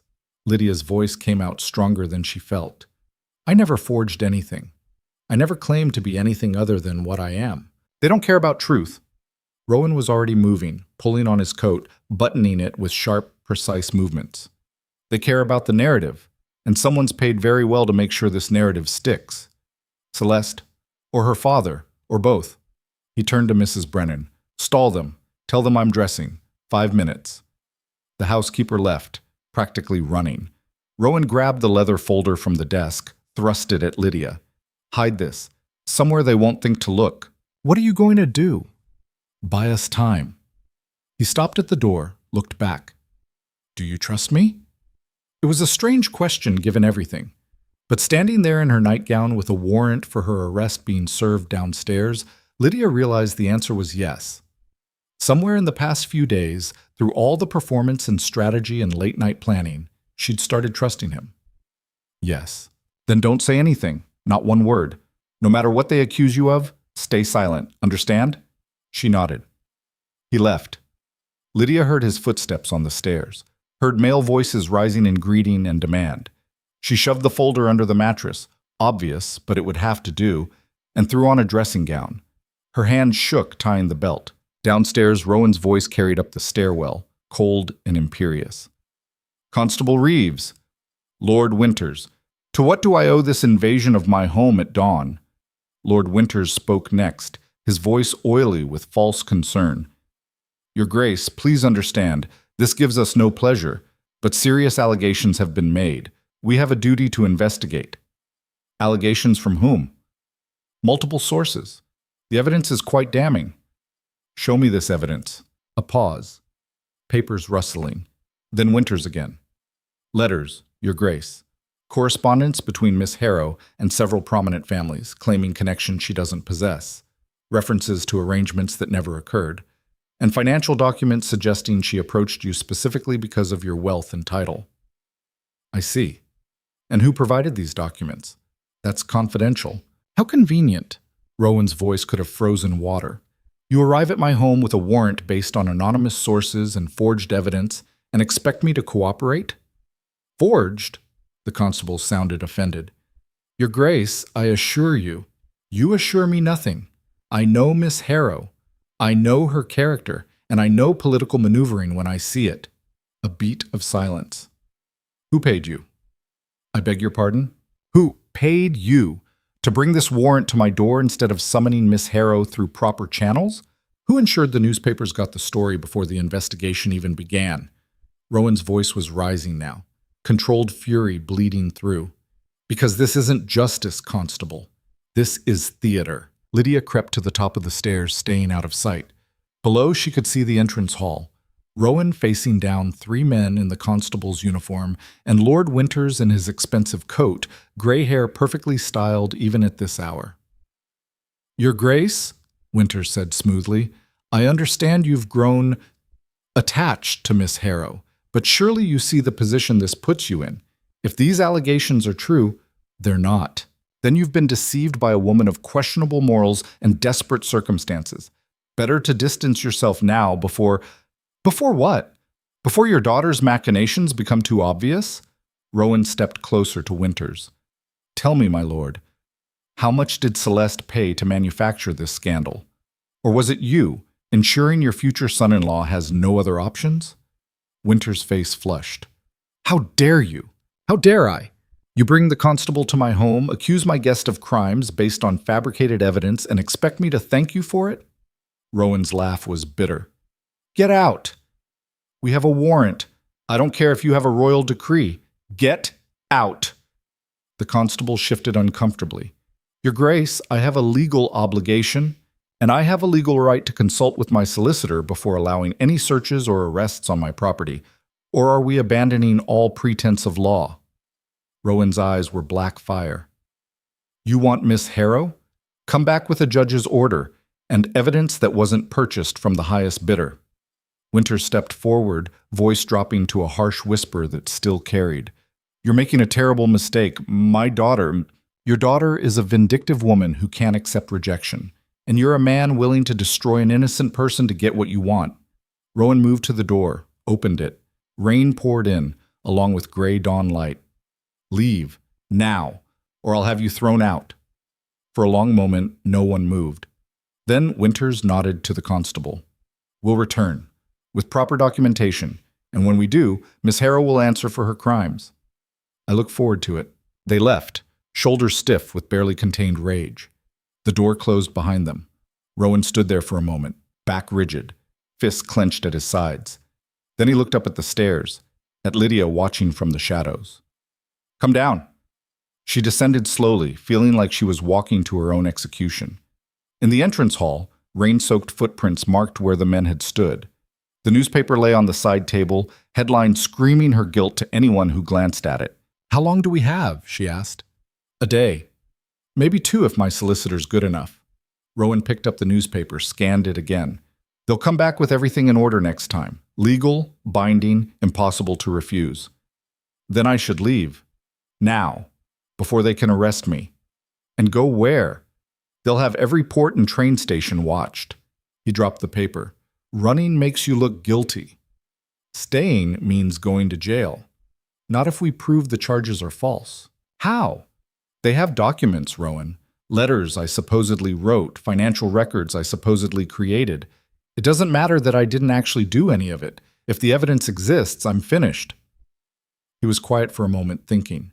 Rain hammered against the windows. Somewhere in the house, servants were whispering, spreading the news. By noon, everyone in society would know the Duke's intended was wanted for fraud. We fight, Rowan said finally, with what we have. Celeste wanted war. We give her war. She has the constable, the newspapers, half of society backing her claims. And we have the truth about her family. His eyes met hers. About everyone who's helped her build this lie. Lydia thought about the folder under her mattress. All that evidence, all those secrets. If we release that, she'll retaliate. Make this even worse. It's already worse. They're trying to have you arrested for crimes you didn't commit. He moved closer. We're past the point of careful strategy. This is survival now. He was right. She knew he was right. But the thought of weaponizing all that private pain, those buried scandals, it felt like becoming the thing they accused her of being. Calculating, ruthless, willing to destroy anyone in her path. I need air, she said. She walked away before he could stop her, through the manor's corridors to a side door that opened onto the gardens. Rain soaked through her dressing gown immediately, plastered her hair to her face. She didn't care. She kept walking until she reached the fountain, now overflowing with rainwater, and stood there letting the storm wash over her. This was supposed to be simple. 3 months of pretending, then money and freedom. Instead, she was facing arrest, public humiliation, possible imprisonment, all because she dared to take a swim in a lake that didn't belong to her anymore. All because she'd said yes to a desperate bargain. Footsteps behind her. She didn't turn. You'll catch your death out here, Rowan said. Maybe that would be easier. Don't. The word was sharp. Don't you dare give up now. Why not? They've won. Celeste, her father, all of them. They've created a version of me that everyone will believe, and nothing I say will change that. Lydia turned to face him. He was getting soaked too, expensive clothes ruined by rain. You should let me go. Distance yourself. Tell them I deceived you too. Save your reputation. My reputation isn't worth saving if it means sacrificing you. The words hit her like a physical blow. You don't mean that, don't I? He stepped closer. You think I haven't noticed what you've done these past few days? You walked into my world expecting nothing, demanding nothing, and somehow made everyone notice you anyway. You stood up to Celeste when no one else dared. You looked at their cruelty and refused to bow. His voice roughened. You reminded me what it looks like to fight back. I'm not some symbol of rebellion, Rowan. I'm a scared girl who made bad choices. You're a woman who survived impossible circumstances and came out still standing. That's not nothing. He reached out, fingertips brushing rain from her cheek. The gesture was so gentle it made her chest ache. Let me help you. Let me finish what we started. By destroying them? By exposing them. There's a difference. Rain streamed between them, cold and relentless. Lydia looked at this man who'd offered her salvation and danger in equal measure, who'd given her shelter and thrown her into fire, who was looking at her now like she mattered beyond their transaction. What if we lose? She whispered. Then we lose together. It shouldn't have been comforting, but somehow it was. She nodded. Okay, what do we do? Relief flickered across his face. We call in every favor I have, and we make them prove their case before they destroy you. They went back inside, dripping water across marble floors. Mrs. Brennan appeared with towels, fussing and scolding. Lydia let herself be dried off, led back upstairs, dressed in practical clothes while Rowan disappeared into his study. An hour later, he emerged with a plan. I've sent for my solicitor.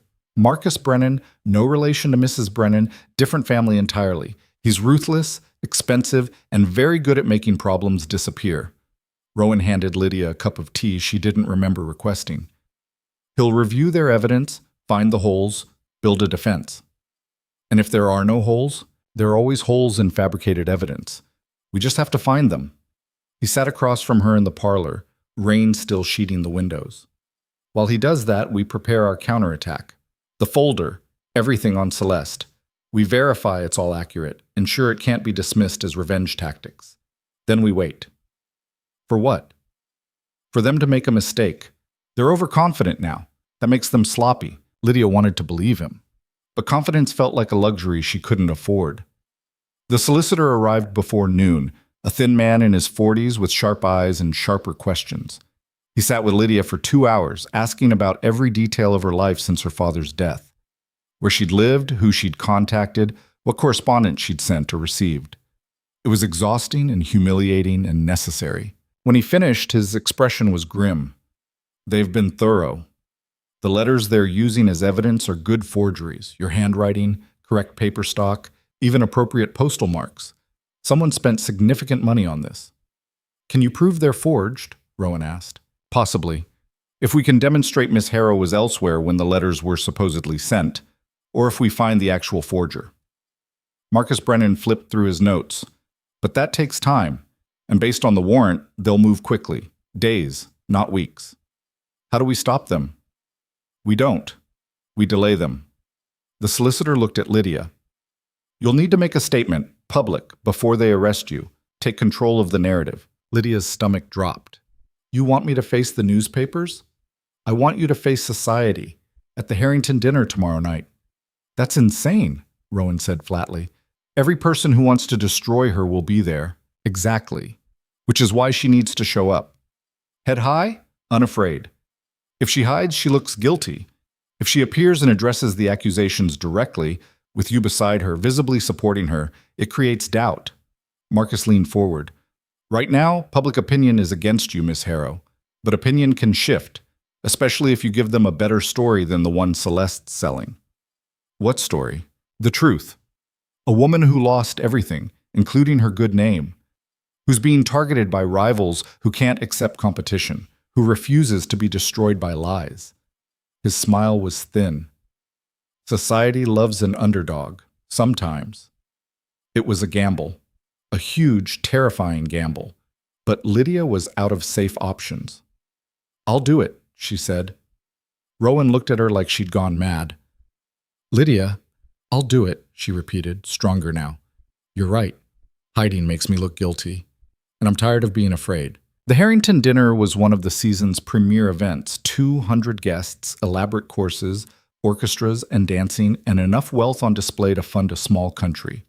Lydia had attended once before, back when her father was alive, and the Harrow name still meant something.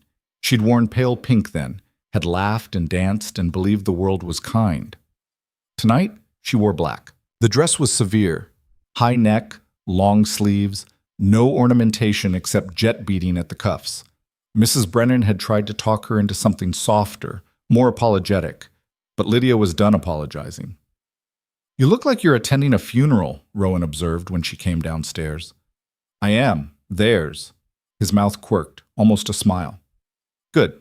The carriage ride was silent. Lydia watched the city pass outside the window, gas lamps glowing through rain, people hurrying home to warm dinners and safe lives. She envied them with an intensity that surprised her. The Harrington estate blazed with light, carriages lined up like soldiers, guests streaming inside in furs and jewels. Lydia's hands were ice cold despite her gloves. Last chance to run, Rowan said quietly. I'm not running. I know. I just needed to hear you say it. They descended from the carriage. Immediately, heads turned. Whispers started, a wave of sound that followed them up the steps, through the entrance, into the receiving line, where Lord and Lady Harrington stood greeting guests. Lady Harrington's smile froze when she saw Lydia. Miss Harrow, we weren't expecting you. I'm sure you weren't. Lydia kept her voice level. But here I am. Lord Harrington looked between her and Rowan, clearly calculating social mathematics. Your Grace, always a pleasure. Though, given the recent circumstances, perhaps nothing, Rowan said coldly. Miss Harrow is my guest. If that's a problem, we can leave. It was a threat wrapped in courtesy. Leave, and the Duke of Blackthorn's absence would be noted, discussed, turned into scandal. Lord Harrington couldn't afford that. Of course not, you're both most welcome. The words were strained. Do enjoy the evening. They moved into the ballroom, and the crowd parted like water around stones. Everywhere Lydia looked, people were staring, some with curiosity, some with contempt, some with the hungry anticipation of predators scenting blood. And there, at the center of it all, was Celeste. She wore white, virginal, innocent, perfectly calculated. When she saw Lydia, her expression cycled through shock, fury, and then something like glee. She'd expected Lydia to hide, expected victory by default. She hadn't expected her prey to walk into the lion's den. Well, Celeste said, gliding over with her usual entourage, this is unexpected. I thought you'd be too ashamed to show your face after yesterday's revelations. Why would I be ashamed? I've done nothing wrong. The newspapers say differently. The newspapers print what they're paid to print. Lydia held Celeste's gaze. We both know who paid them. Gasps around them. Someone's fan snapped closed with a sharp crack. Celeste's smile went rigid. Careful, Miss Harrow. Baseless accusations won't help your case. Neither will fabricated evidence, but that hasn't stopped you. I have no idea what you're talking about. Don't you? The letters, the financial documents, the perfectly timed leak to every newspaper in the city. Lydia stepped closer, voice dropping so only their immediate circle could hear. You tried to have me arrested for crimes you invented because I dared to stand in your way. You're delusional, am I? Then you won't mind if we examine the evidence, all of it, in open court. Lydia smiled. I'm actually looking forward to the trial. All those details laid bare. All those questions answered, including who benefits most from destroying me. Celeste's composure cracked. Just slightly, but Lydia saw it. The flicker of uncertainty, the realization that this wasn't going according to plan. You have nothing, Celeste hissed. I have the truth. And unlike you, I'm not afraid of it. Before Celeste could respond, the dinner bell rang. Guests began moving toward the dining room. Rowan offered Lydia his arm, and they walked away, leaving Celeste standing in the middle of her allies, looking less certain than she had in years. They were seated at the head table. Rowan's rank ensured it. Directly across from them, Celeste and her parents. The seating arrangement was deliberate, designed to create maximum discomfort. Lady Winters smiled at Lydia with all the warmth of a snake. Miss Harrow, how brave of you to attend tonight, given the circumstances. I'm not brave, Lady Winters. I'm innocent. There's a difference. Of course, dear, though I must say, the evidence seems quite compelling. Compelling evidence isn't the same as true evidence. Lord Winters cut in, voice heavy with false concern. Your Grace, surely you see the position this puts you in. Your association with Miss Harrow, given these allegations, it reflects poorly on your judgment. My judgment is fine, Lord Winters. It's your family's ethics I question. The table went silent. Servants appeared with the first course, setting down plates with trembling hands. I beg your pardon? Winters's face darkened. You heard me. This entire situation reeks of orchestration, false documents, bought testimony, perfectly timed public relations. Rowan's voice was casual, but his eyes were hard. Someone went to a lot of trouble to destroy Miss Harrow's reputation. Someone with means, motive, and a personal grudge. Are you accusing my daughter? I'm stating facts. Your daughter wants me to marry her. Miss Harrow stands in the way. Suddenly, Miss Harrow is facing arrest on charges that appeared out of nowhere. Rowan sipped his wine. The math isn't complicated. Celeste set down her fork carefully. Your Grace, I understand you're trying to protect Miss Harrow. It's admirable, truly. But defending her won't change the evidence. What if the evidence is false? Then she should have no trouble proving that in court. What if we have evidence of our own? Lydia heard herself say. About you. The words hung in the air like a bomb waiting to detonate. Celeste's mask slipped completely. You have nothing. Don't I? Lydia leaned forward. You're so certain you've covered everything. Every scandal, every secret, every sin your family's buried over the years. But people talk, Celeste, and some of us listen. It was a bluff. A complete, desperate bluff. But Celeste didn't know that. You're lying. But her voice wavered. Am I? Want to test that theory? Lydia smiled. Because I'm happy to share what I know, with everyone, right now. Unless you'd prefer to drop these ridiculous charges and we can all move on with our lives. The table was frozen. Every guest within earshot was watching, riveted. Lord Winters stood abruptly. This is outrageous. We will not be threatened by a woman of questionable character. Sit down, father. Celeste's voice was sharp. She was staring at Lydia with something like fear. This isn't the place. Indeed it's not, Lady Harrington interjected, appearing at the table's end. Perhaps we should all calm down and enjoy the meal. Save these discussions for more private venues. It was a command disguised as a suggestion. Lord Winters sat. The servers continued their work. Conversation slowly, awkwardly resumed. But under the table, Rowan's hand found Lydia's and squeezed once. Victory. Small, incomplete, but real. They'd drawn blood. The rest of dinner passed in careful civility. But Lydia noticed things. The way Celeste kept glancing at her parents, the whispered conversation between Lord and Lady Winters, the nervous energy radiating from their end of the table. They were worried. Actually worried. After dinner, during the dancing, Margaret Ashworth found Lydia near the refreshment table. That was quite a performance, the older woman said. I wasn't performing. Weren't you? You stood in front of 200 people and threatened to expose Celeste Winters' secrets. If that's not performance, I don't know what is. Margaret sipped her champagne. The question is, do you actually have anything, or were you bluffing? Lydia didn't answer. Margaret smiled. Smart girl. Never show your hand until you have to.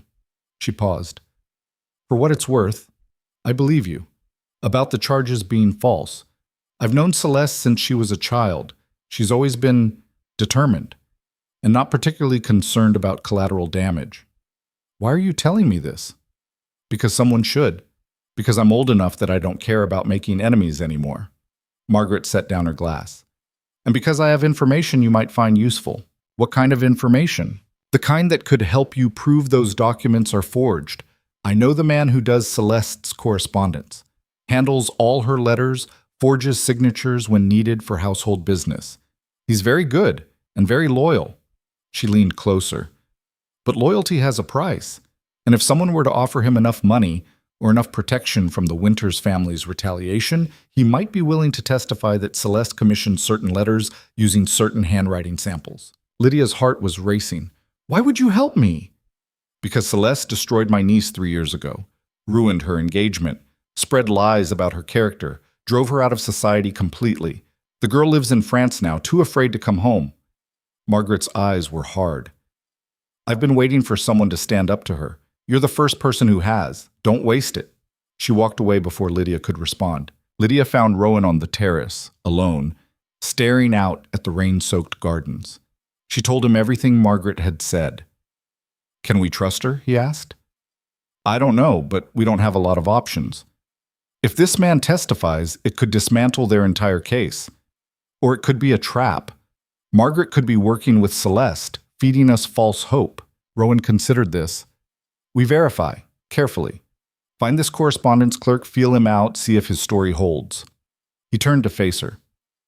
But this is good, Lydia. This is the break we needed. She wanted to feel relieved. Instead, she just felt exhausted. What if it's not enough? Then we use what we have in the folder. Burn Celeste's reputation to the ground and hope the ashes bury their case against you. Nuclear option. Better than jail. He had a point. Music drifted out from the ballroom. Another waltz starting. Rowan offered his hand. Dance with me. Out here? Why not? No one's watching. It was a lie. People were always watching. But Lydia took his hand anyway. Let him pull her close, and they danced on the wet terrace with rain misting around them, and ruin circling like wolves just outside the light. Thank you, she said quietly, for not giving up on me. I told you. We lose together, or we win together. His hand tightened on her waist. I'm starting to prefer the winning option. Me too. They danced until the music ended, then stood there for a moment longer, neither quite ready to let go. Inside, the party continued, laughter and gossip and performance. Out here, it was just them, two people bound by desperation, and something that was starting to feel dangerously close to trust. We should go back in, Rowan said finally. I know. Neither of them moved. Then voices inside, loud, urgent. Someone calling Rowan's name. They broke apart, turned toward the sound. Marcus Brennan rushed onto the terrace, rain-soaked, breathing hard. Your Grace, Miss Harrow, you need to see this. He thrust a document at Rowan. Lydia read over his shoulder, heart sinking with every word. It was a court order, signed by a judge, demanding Lydia's immediate arrest on charges of fraud, forgery, and attempted extortion. They move faster than we expected, Marcus said grimly. The constable's on his way. He'll be here within the hour. Can we fight this? Rowan demanded. Not tonight. The order is legitimate, properly executed. She'll have to submit to arrest. Marcus looked at Lydia with something like sympathy. But I can arrange bail. Have you out by morning, probably. Probably? The charges are serious. The judge may deny bail entirely, which meant she could be in jail for weeks, months, until trial. Rowan's jaw was tight. There has to be another option. There isn't. Not legally. Marcus hesitated. Unless Miss Harrow wants to run. Leave the country before they can execute the warrant. No. Lydia's voice was firm. Running makes me look guilty. We fight this, in court, with everything we have. Lydia, I'm not running, Rowan. Not again. Not ever. She looked at both men. If they want to arrest me, let them. But I'm not giving them the satisfaction of chasing me. Rowan stared at her for a long moment. Then he nodded. Then we do this properly. Marcus, prepare the bail petition. Have it ready before she's even processed. He took Lydia's hand. And we make sure everyone sees who's standing beside her when they take her away. They went back inside together. The ballroom fell silent when they entered. Word had already spread, the way it always did in this world. Everyone knew. Everyone was watching. And there, in the center of the room, stood Celeste. Triumphant, vindicated, already accepting congratulations from her allies. Lydia walked straight toward her, Rowan at her side. Enjoy this, Lydia said quietly, because it's the last victory you'll have. Celeste's smile was poisonous. I've already won. Have you? Because all you've done is prove you're afraid of me. Afraid I'll expose you for what you really are. Lydia leaned closer. And I will, Celeste, one way or another. I will. The constable arrived 20 minutes later. He read the charges in the middle of the ballroom in front of every important person in society. Lydia stood straight, chin high, refusing to show fear. When he finished, Rowan stepped forward. I'm accompanying her. Your Grace, that's not...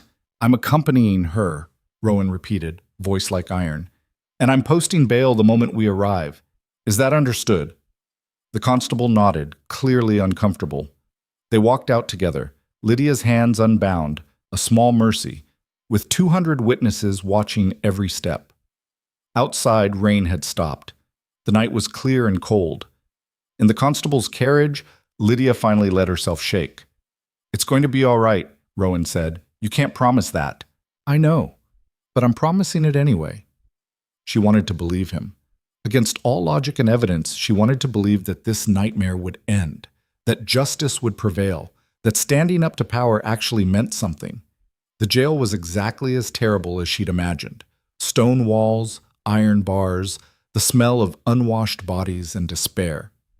They put her in a cell alone, probably Rowan's influence, but it was still a cage. He stayed until morning, sitting in a chair outside her cell, refusing to leave. You should go home, she said. I'm fine here. Rowan, I'm not leaving you alone in this place. Stop arguing. So she stopped arguing. And when exhaustion finally dragged her into fitful sleep on the hard cot, the last thing she saw was him keeping watch, a dark figure against the torchlight, refusing to abandon her. She woke to voices. Marcus Brennan had arrived with paperwork, arguing with the jailer about bail. Rowan was on his feet, looking haggard but determined. It's done, Marcus said. Bail approved. You're free until trial. Relief crashed through her so hard she almost wept. They processed her out. Signatures, warnings, a court date set for 3 weeks hence. Then she was outside, breathing free air, Rowan's hand steady on her elbow. "Now what?" she asked. "Now we find Margaret's contact, verify his story, build our case." Rowan looked at her, something fierce in his expression. "And we destroy everyone who tried to destroy you." A carriage was waiting. They climbed in, and as they pulled away from the jail, Lydia looked back at the building that had held her. She'd survived the night, survived the arrest, the humiliation, the crushing weight of false accusations. She'd survived, and she was done being afraid. "Let's go to war," she said. Rowan's smile was sharp and dangerous and absolutely genuine. "I thought you'd never ask." The carriage wheels churned through mud, carrying them away from the jail and towards something that felt like purpose. Lydia watched the city wake through rain-streaked windows, merchants opening shops, workers heading to factories, normal people living normal lives. She envied them less than she expected. "We need to move fast," Rowan said, breaking the silence. 3 weeks isn't much time. "What's first?" "Margaret's contact, the correspondence clerk." He pulled out a folded paper from his coat. "She sent an address this morning, a boarding house in the textile district." "You trust her?" "I trust that she hates Celeste enough to help us. That's sufficient." He knocked on the carriage roof. "Change of plans. Take us to Millbrook Street." The boarding house was shabby, peeling paint, crooked steps, windows that hadn't been cleaned in years. Rowan looked out of place, stepping out of his pristine carriage in front of it, like a diamond dropped in mud. A woman answered their knock, elderly, suspicious, wearing an apron stained with what looked like soup. "We don't take charity." "We're not offering charity," Rowan said. "We're looking for Thomas Whitmore. We understand he rents a room here." "Who's asking?" "Friends." "He don't have friends like you." But she stepped aside anyway, greed overriding caution. "Third floor, end of the hall." Knock loud, he's half deaf." They climbed narrow stairs that creaked under their weight. The building smelled like cabbage and unwashed bodies and desperation. Lydia had lived in a place like this 6 months ago. The familiarity made her chest tight. The door at the end of the hall was slightly ajar. Rowan knocked anyway. "Come in, come in." The voice was reedy, nervous. "I've been expecting you." The room was tiny. Bed, desk, chair, nothing else. A man sat at the desk, maybe 50, with thinning hair and ink-stained fingers. He looked up as they entered, eyes magnifying behind thick spectacles. "Duke Blackthorne. Miss Harrow." He stood, wringing his hands. "Mrs. Ashworth said you might visit." "You know who we are?" Lydia asked. "Everyone knows who you are. The newspapers have been very thorough." He gestured to a stack of papers on his desk. Every scandal sheet in the city, headlines screaming about fraud and arrest. "I'm sorry about the charges. They're false, of course." "How do you know that?" "Because I helped create the forgeries." He said it simply, matter of fact, like admitting to buying groceries. "Lady Celeste commissioned them 6 weeks ago. Samples of your handwriting from old correspondence, paper stock matching what you would have used, even correct postal marks. Very thorough work. I'm quite proud of it, actually." Lydia's stomach turned. "You're proud of destroying my life?" "I'm proud of the craftsmanship. The outcome was never my concern." He sat back down, suddenly weary. "I do what I'm paid to do, Miss Harrow. I'm a clerk. I have no power, no prospects, no future beyond the next commission. Morality is a luxury I can't afford." "But you're talking to us now," Rowan observed. "Why?" "Because Mrs. Ashworth paid me more than Lady Celeste did, and because she promised protection from the Winters family when this all comes out." He looked at them with something like hope. "Can you actually deliver that? Protection?" "That depends on what you can give us." Thomas pulled out a leather portfolio. "Everything. Original commission from Lady Celeste, in her handwriting. Receipts for materials. Samples of Miss Harrow's writing she provided. Drafts of the forged letters. Complete documentation of the entire process." He spread it across the desk. Lydia leaned forward, reading. It was all there. Proof. Undeniable and damning. Celeste's signature on the commission. Her instructions for what the letters should say, how they should look, when they should be dated. "This is enough," Marcus Brennan would later confirm. "This destroys their case completely. But right now, In this cramped room that smelled like desperation, Lydia just felt tired. Why did she do it? What did she think she'd accomplish? Getting you arrested, obviously, discredited, removed from his Grace's life? Thomas adjusted his spectacles. She was quite clear about her intentions, said you were a nobody trying to steal what belonged to her, that you needed to be reminded of your place. My place, Lydia repeated softly. Yes, below her, where all people without money and title belong, according to Lady Celeste.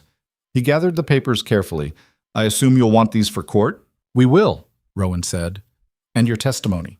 Under oath. Thomas paled. In court? In front of everyone? That's generally how testimony works. But Lady Celeste will destroy me. Her family has resources, connections. I'll never work again. He was breathing fast now, panic setting in. You'll have our protection, Rowan said firmly, and enough money to start over somewhere the Winters family can't reach you. But only if you testify. Only if you stand up in court and tell the truth. I don't know if I can. You can. Lydia surprised herself with the intensity in her voice. You helped destroy my reputation, Mr. Whitmore. You took money to create lies that nearly put me in prison. The least you can do is tell the truth when it matters. He looked at her for a long moment, then nodded shakily. All right. I'll testify. They left with the portfolio under Rowan's arm, documented proof that would dismantle the charges against Lydia. In the carriage, she let herself feel something close to hope. We have her, she said. We actually have her. We have evidence of the forgeries, but we still need to connect them directly to Celeste in a way the court can't ignore. Rowan was already thinking ahead. Thomas's testimony helps, but Celeste will claim he's lying, that we paid him to fabricate evidence against her. We need corroboration. What kind? Financial records showing payment from Celeste to Thomas, witnesses who saw them meet. Anything that proves she commissioned the forgeries personally. He leaned back. Which means we go through the folder. Every document, every secret. Find something we can use. Back at the manor, they spread everything across the library table. Hours of careful work, reading, cross-referencing, building connections between pieces of information that seemed unrelated at first glance. Lydia found it first. A bank record showing a large withdrawal from Celeste's personal account 6 weeks ago. The exact date Thomas said she'd commissioned the forgeries. The amount matched what he claimed she'd paid him. This is it, Marcus confirmed when they showed him later. Combined with Thomas's testimony and the forged documents themselves, this proves premeditation. Celeste didn't just passively benefit from false evidence, she actively created it to frame you. Will the judge believe it? If we present it right, yes. Celeste's reputation will matter. She's always been seen as above reproach. But evidence is evidence. Marcus looked at Rowan. You understand what this means? Once we release this in court, there's no taking it back. Celeste's reputation will be destroyed. Her family will retaliate with everything they have. Good. Rowan's voice was cold. Let them try. The 3 weeks before trial passed in a blur of preparation. Marcus drilled Lydia on testimony, taught her how to answer questions without giving prosecutors ammunition. They gathered character witnesses. Margaret Ashworth agreed to testify, along with several others who'd seen Celeste's cruelty firsthand over the years. And Rowan was there through all of it. Not just physically present, but actually there, helping her practice, listening when she needed to talk, sitting with her in the library at night when sleep wouldn't come. You don't have to do this, she told him one evening, a week before trial. Stay with me through this. It's going to get ugly. I know. Your reputation will suffer. People will say you chose the wrong side. Let them. He looked up from the document he was reading. I spent 10 years choosing the safe side, the strategic side, the side that protected my position, and I hated every moment of it. He paused. You taught me something, Lydia. That fighting back matters, that standing up to power is worth the cost. Even if we lose, we're not going to lose. His certainty should have been annoying. Instead, it was anchoring. The night before trial, Lydia couldn't sleep. She wandered the manor, ending up in the same library where so much of their planning had happened. Moonlight streamed through the windows, turning everything silver and strange. Couldn't sleep either? Rowan's voice came from the shadows. She jumped. He was sitting in his usual chair by the fireplace. No fire tonight, just darkness and silence. "Too much thinking," she said. "Come here." She sat beside him. They didn't speak for a while, just existed in the quiet. "I'm afraid," she admitted finally, "that tomorrow won't be enough. That even with all our evidence, they'll find a way to make me the villain." "They might. That's not comforting. It's honest." He turned to look at her. "But here's what I know. You're the strongest person I've ever met. You survived your father's death, your family's ruin, society's contempt. You walked into that jail with your head up. You faced arrest in front of 200 people and didn't break." His voice softened. "Tomorrow's just one more thing you'll survive, and I'll be right there beside you." "Why?" The question came out raw. "Why are you doing this? The arrangement was temporary, transactional. You could have cut ties weeks ago." He was quiet for so long she thought he wouldn't answer. Then, "Because somewhere along the way it stopped being an arrangement. You stopped being a shield and became..." He stopped searching for words. "Became someone I respect, someone I..." Another pause. "Someone I don't want to lose." It wasn't a confession of love. It was better, more honest, more real. It was acknowledgement that something had shifted between them, something neither of them had planned or prepared for. "I don't want to lose you either," Lydia whispered. He reached for her hand. She let him take it. They sat like that until dawn. Two people who'd started as strangers and become something that didn't have a name yet but felt like hope. The courthouse was packed, every seat filled, people standing in the back, overflow crowds outside hoping for news. This wasn't just a trial. It was theater, entertainment, the scandal of the season playing out in public. Lydia wore gray, simple, modest, nothing that could be called ostentatious. Rowan sat in the front row directly behind her, visible to everyone. A statement, a declaration of support that couldn't be ignored. The prosecutor was a severe man named Davidson, who laid out the case with clinical precision.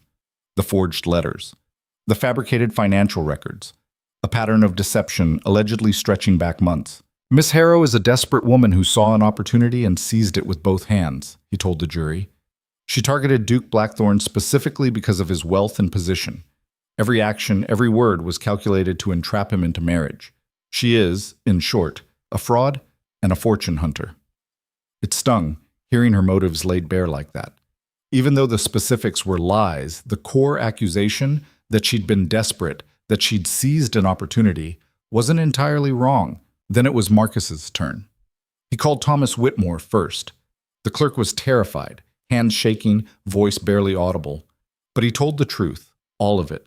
How Celeste had commissioned the forgeries, provided samples of Lydia's handwriting, specified exactly what the letters should say. How she'd paid him well and promised more if the scheme succeeded. "And did you have any doubt about what you were doing?" Marcus asked.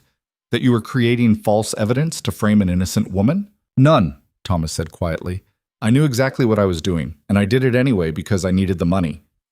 The honesty was devastating. Several jurors looked visibly uncomfortable. Then Marcus introduced the documents, the commission in Celeste's handwriting, the bank withdrawal matching the payment, the original forged letters with Thomas's marginalia showing the creative process. Davidson tried to discredit it all, claimed Thomas was lying for money, that the documents were fabricated by Lydia and Rowan as revenge. But Marcus had anticipated this. He called the bank manager who'd processed Celeste's withdrawal, called the shopkeeper who'd sold Thomas the specific paper stock used in the forgeries, called Margaret Ashworth, who testified about her niece's destruction at Celeste's hands years ago, establishing a pattern of behavior. Piece by piece, he built an undeniable case. Then he called Lydia. Walking to the witness stand felt like walking to execution. Every eye in the courthouse on her, every breath loud in her ears. Marcus's questions were straightforward. Where had she been when the letters were supposedly written? Who could corroborate her whereabouts? Had she ever contacted the families mentioned in the forgeries? Her answers were simple, direct, provable. No embellishment, no drama, just truth. Then Davidson's cross-examination began. "Miss Harrow, you expect this court to believe you're entirely innocent? That you had no designs on Duke Blackthorne's fortune?" "I had designs on survival," she said steadily. "Not fortune." "Yet you're living at his manor, wearing expensive clothes, attending society events as his intended bride. Because he offered me that arrangement, not because I schemed to create it. How convenient. A duke offers you everything, and you just accept? No questions, no ulterior motives? I accepted because I had nothing left to lose. My father was dead, my reputation destroyed. I was living above a tavern in a room that leaked when it rained. Her voice strengthened. So yes, when Duke Blackthorn offered me a way out, I took it. That makes me desperate, Mr. Davidson, not a criminal. And the forgeries, the false letters? I didn't write them. I didn't commission them. I didn't even know they existed until I was arrested. She looked directly at the jury. Lady Celeste Winters created those letters because I stood in the way of what she wanted. She tried to destroy me to clear her path. That's the truth. Everything else is lies she paid people to tell. That's quite an accusation. It's quite provable, as Mr. Brennan has demonstrated. Davidson tried several more angles, but Lydia didn't break. Every answer calm, consistent, backed by evidence Marcus had carefully assembled. When she finally stepped down, her legs were shaking. But she'd done it. She'd told her story, and people had listened. Marcus called one final witness, Rowan. The courtroom buzzed with anticipation. A duke testifying was rare. A duke testifying on behalf of an accused criminal was unprecedented. Rowan took the stand with the same cold composure he brought to everything. But when Marcus asked him about Lydia, something shifted in his expression. Miss Harrow is the most honest person I've encountered in years, he said. She has never lied to me about who she is, what she wants, or what she's willing to do to survive. Unlike most people in my world, she doesn't perform virtue while hiding vice. She's exactly what she appears to be, a woman who lost everything and refused to disappear quietly. And you believe she's innocent of these charges? I know she's innocent because I know who's actually guilty. He looked at Celeste sitting in the gallery with her parents. Lady Celeste Winters has spent the past year trying to force me into marriage. When I refused, when I made it clear Miss Harrow was my choice, she retaliated. She used her resources and connections to manufacture evidence against an innocent woman. That's not speculation, that's documented fact. Davidson tried to shake him on cross-examination, suggested Rowan was blinded by affection, manipulated by a clever woman, protecting someone who deceived him. Miss Harrow has never deceived me, Rowan said flatly. She's been brutally honest from the start. It's society that deceives, with its performance of civility while hiding cruelty, its claims of justice while protecting the powerful. He leaned forward slightly. If anyone in this courtroom has been manipulated, it's you, Mr. Davidson, by people who have money and influence and no regard for truth. The jury deliberated for 3 hours. Lydia waited in a small room with Rowan and Marcus, pacing, unable to sit, unable to think about anything except the 12 people deciding her fate. It's taking too long, she said. That's bad, right? Not necessarily, Marcus said. Could mean they're being thorough. Or it could mean they're split. We presented overwhelming evidence. They'd have to ignore facts to convict you. People ignore facts all the time when those facts inconvenience them. Rowan caught her hand as she paced past him. Sit. You're wearing a hole in the floor. She sat. Her leg bounced with nervous energy. Whatever happens, Rowan said quietly, we don't stop. If they convict, we appeal. We take this to every court in the country if we have to. And if we lose every appeal, then I'll find another way. But you're not going to prison, Lydia. I won't allow it. It should have been impossible to promise. But somehow, hearing him say it made it feel possible. A knock on the door. They're back. The courtroom was silent as they filed back in. Lydia searched their faces for clues, found nothing. They looked exhausted, some troubled, none meeting her eyes. The foreman stood. We, the jury, find the defendant, Miss Lydia Harrow, not guilty of all charges. The words didn't register at first. Not guilty. Not guilty. She'd won. The courtroom erupted. Some people cheering, others outraged, everyone talking at once. The judge banged his gavel, calling for order. Marcus was saying something about vindication and justice. Rowan's hand found hers, squeezed hard. It's over, he said. You're free. Lydia turned to look at Celeste. The woman was white-faced, her mother gripping her arm, her father already standing to leave. Their eyes met across the crowded room. Celeste's expression was pure hatred, but underneath, fear. She knew what came next. Outside the courthouse, a crowd had gathered. Reporters shouting questions, society figures watching to see what she'd do, people she didn't know calling her name. Rowan stood beside her on the steps. "You don't have to say anything." "Yes, I do." She stepped forward, and the crowd quieted. "3 weeks ago I was arrested for crimes I didn't commit," she said, voice carrying. "False documents were created, lies were spread, and my reputation was destroyed. All because I dared to exist in a space someone else believed belonged to them." "Ipam," she paused. "Today, the truth won. Not because I'm powerful or connected, but because evidence matters. Because some people—" She glanced at Margaret Ashworth in the crowd, at Thomas Whitmore hovering nervously at the edge, chose truth over convenience.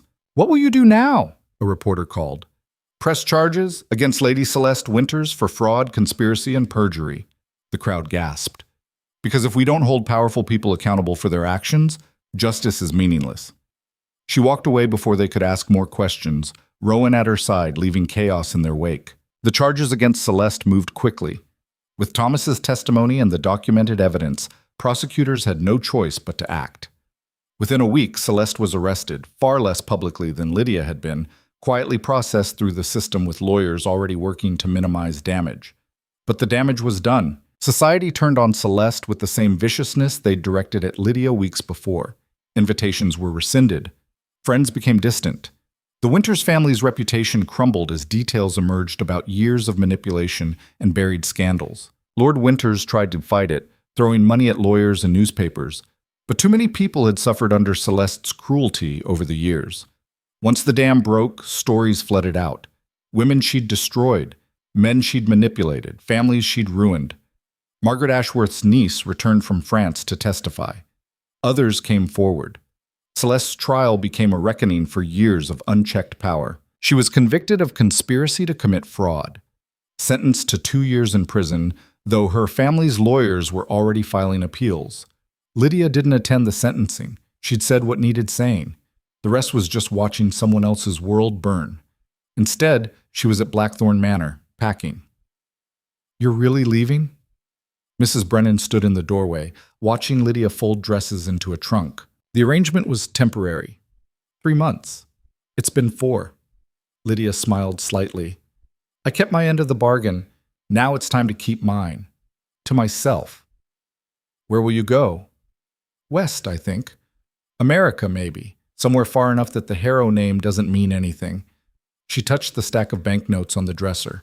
Payment from Rowan, exactly as promised. Enough to start over, enough to be free. His Grace won't like this. His Grace will understand.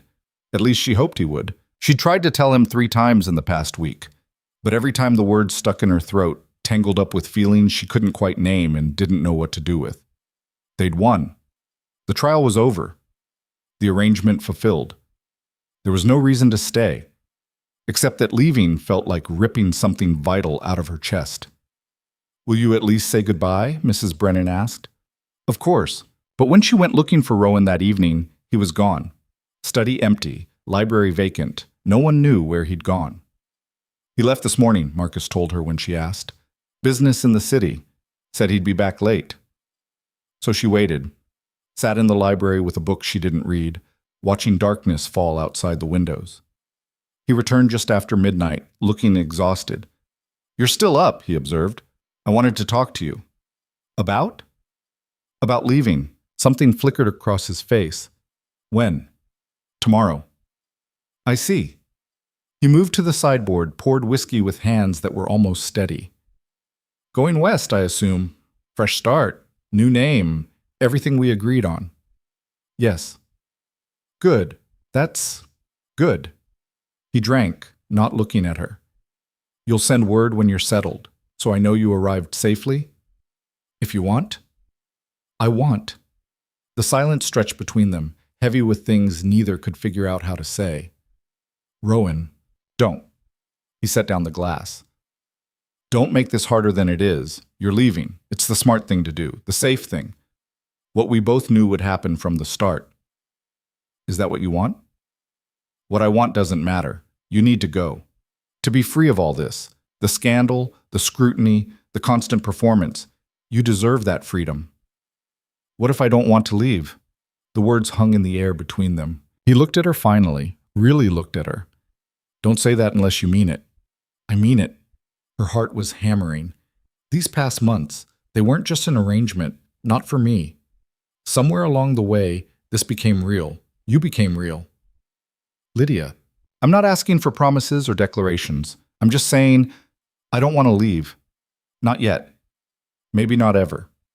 She moved closer. Unless you want me to. If this was only ever a transaction for you, then I'll go. But if there's any chance that what I'm feeling is mutual, he kissed her. Not gentle, not tentative, a kiss that tasted like desperation and relief and months of fighting something that had been inevitable from the start. When they broke apart, he was breathing hard. I've wanted to do that since you stood naked in my lake and told me you wouldn't get out. That was months ago. I know, I'm not fast. She laughed, surprised and delighted. So what now? Now you stay, if you want to. No arrangement, no transaction, just... He searched for words. Just us. Figuring this out, whatever this is. That's terrifyingly undefined. I know. But I'm tired of careful planning, tired of strategy and performance. He cupped her face. I want something real. With you. If you'll risk it. It was insane. They'd known each other 4 months. 3 of those had been pure chaos. They'd fought and argued and driven each other to the edge of reason. But standing there in the library where they'd planned their war, where they'd sat in silence and learned to trust each other, Lydia couldn't imagine being anywhere else. I'll risk it, she said. This time when he kissed her, it felt like coming home. 6 months later, Lydia stood at the edge of the lake where everything had started. The water was calm, reflecting autumn colors, gold and red and orange bleeding together in liquid fire. Behind her, Blackthorn Manor rose against the sky, no longer forbidding but familiar.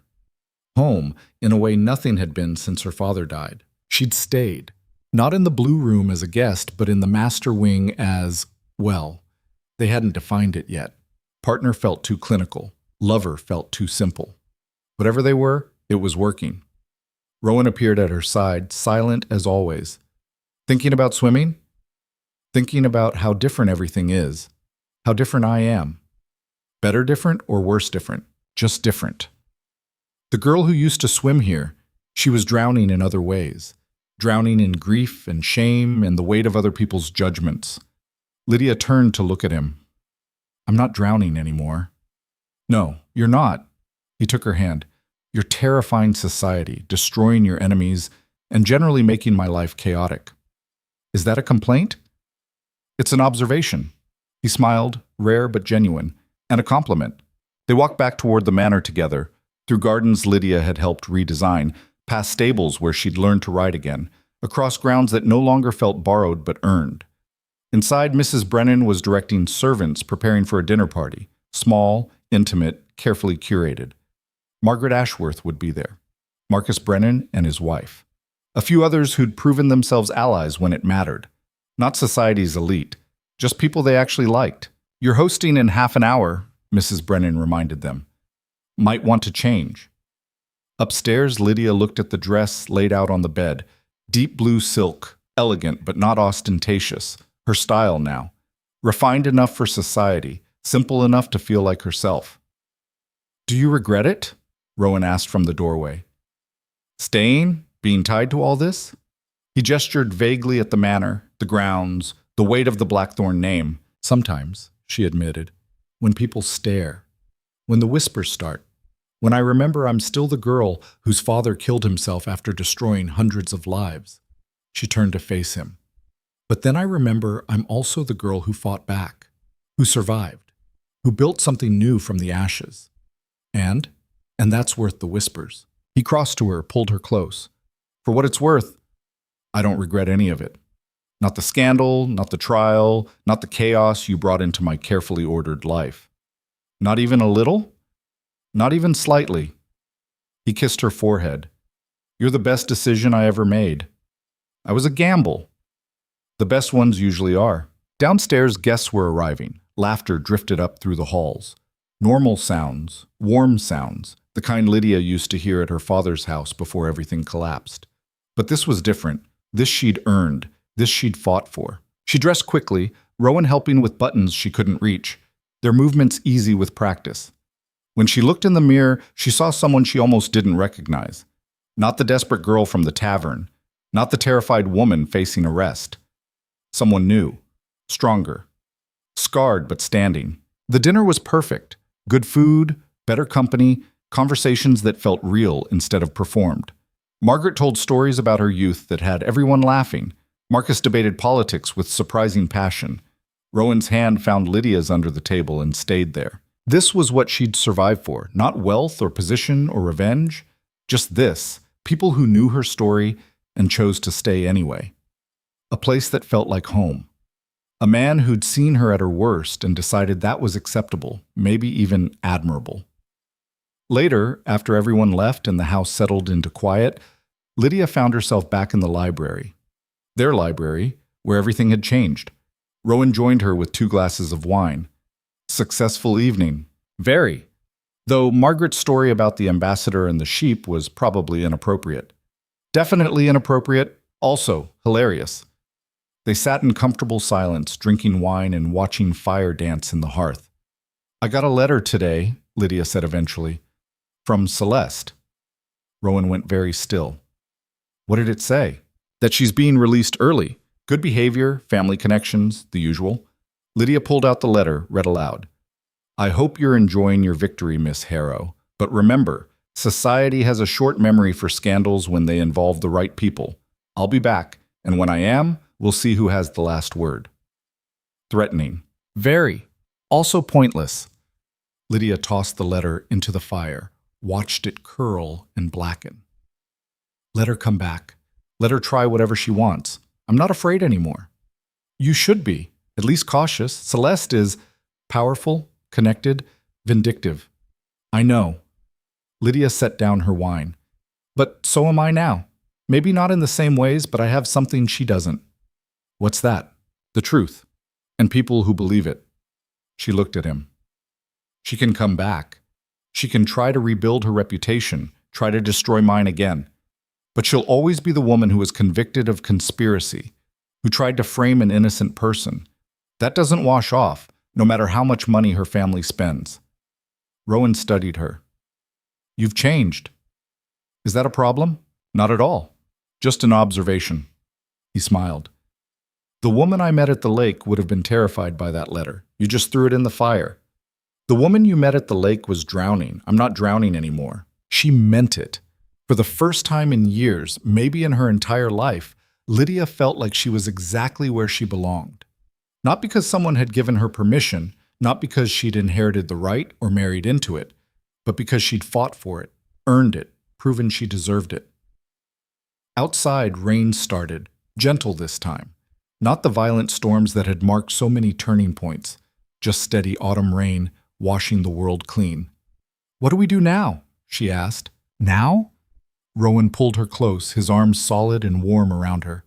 "Now we live. No more arrangements or strategies or careful planning. We just live." It sounded impossibly simple, impossibly perfect, impossibly real. "I can do that," Lydia said. And somewhere between the firelight and the rain, between the girl she'd been and the woman she'd become, she found something she'd thought was lost forever. She found peace. Not the kind that came from hiding or running or disappearing into safety, the kind that came from standing your ground, facing your demons, and refusing to let them win. The kind that came from survival. Months turned into a year, then another. The scandal faded from immediate memory, replaced by newer dramas, fresh scandals. Celeste was released from prison and immediately left the country. Paris, Lydia heard. Somewhere she could rebuild away from the wreckage of her reputation. Good riddance. Lydia's life settled into something resembling normal. She and Rowan never formally married. Neither of them saw the point. They had each other, had the manor, had a life they'd built together from ruins and rubble. She took over management of several Blackthorn properties, discovered she had a talent for it, turned struggling estates profitable, modernized operations, treated workers like humans instead of tools. Word spread. Other landowners sought her advice. She became known not as the Duke's woman, but as someone formidable in her own right. Some still whispered about her past. The Harrow scandal, her father's sins, The trial and Celeste and everything ugly. Let them whisper. She'd survived worse than gossip. And on warm days, when the pressure of society and responsibility grew too heavy, she'd walk down to the lake, her lake now truly, and swim. Sometimes alone, sometimes with Rowan watching from the shore, just like that first day. But everything was different now. She wasn't trespassing anymore, wasn't stealing moments of freedom from a life that suffocated her. She was free, actually completely free, and she'd earned every moment of it.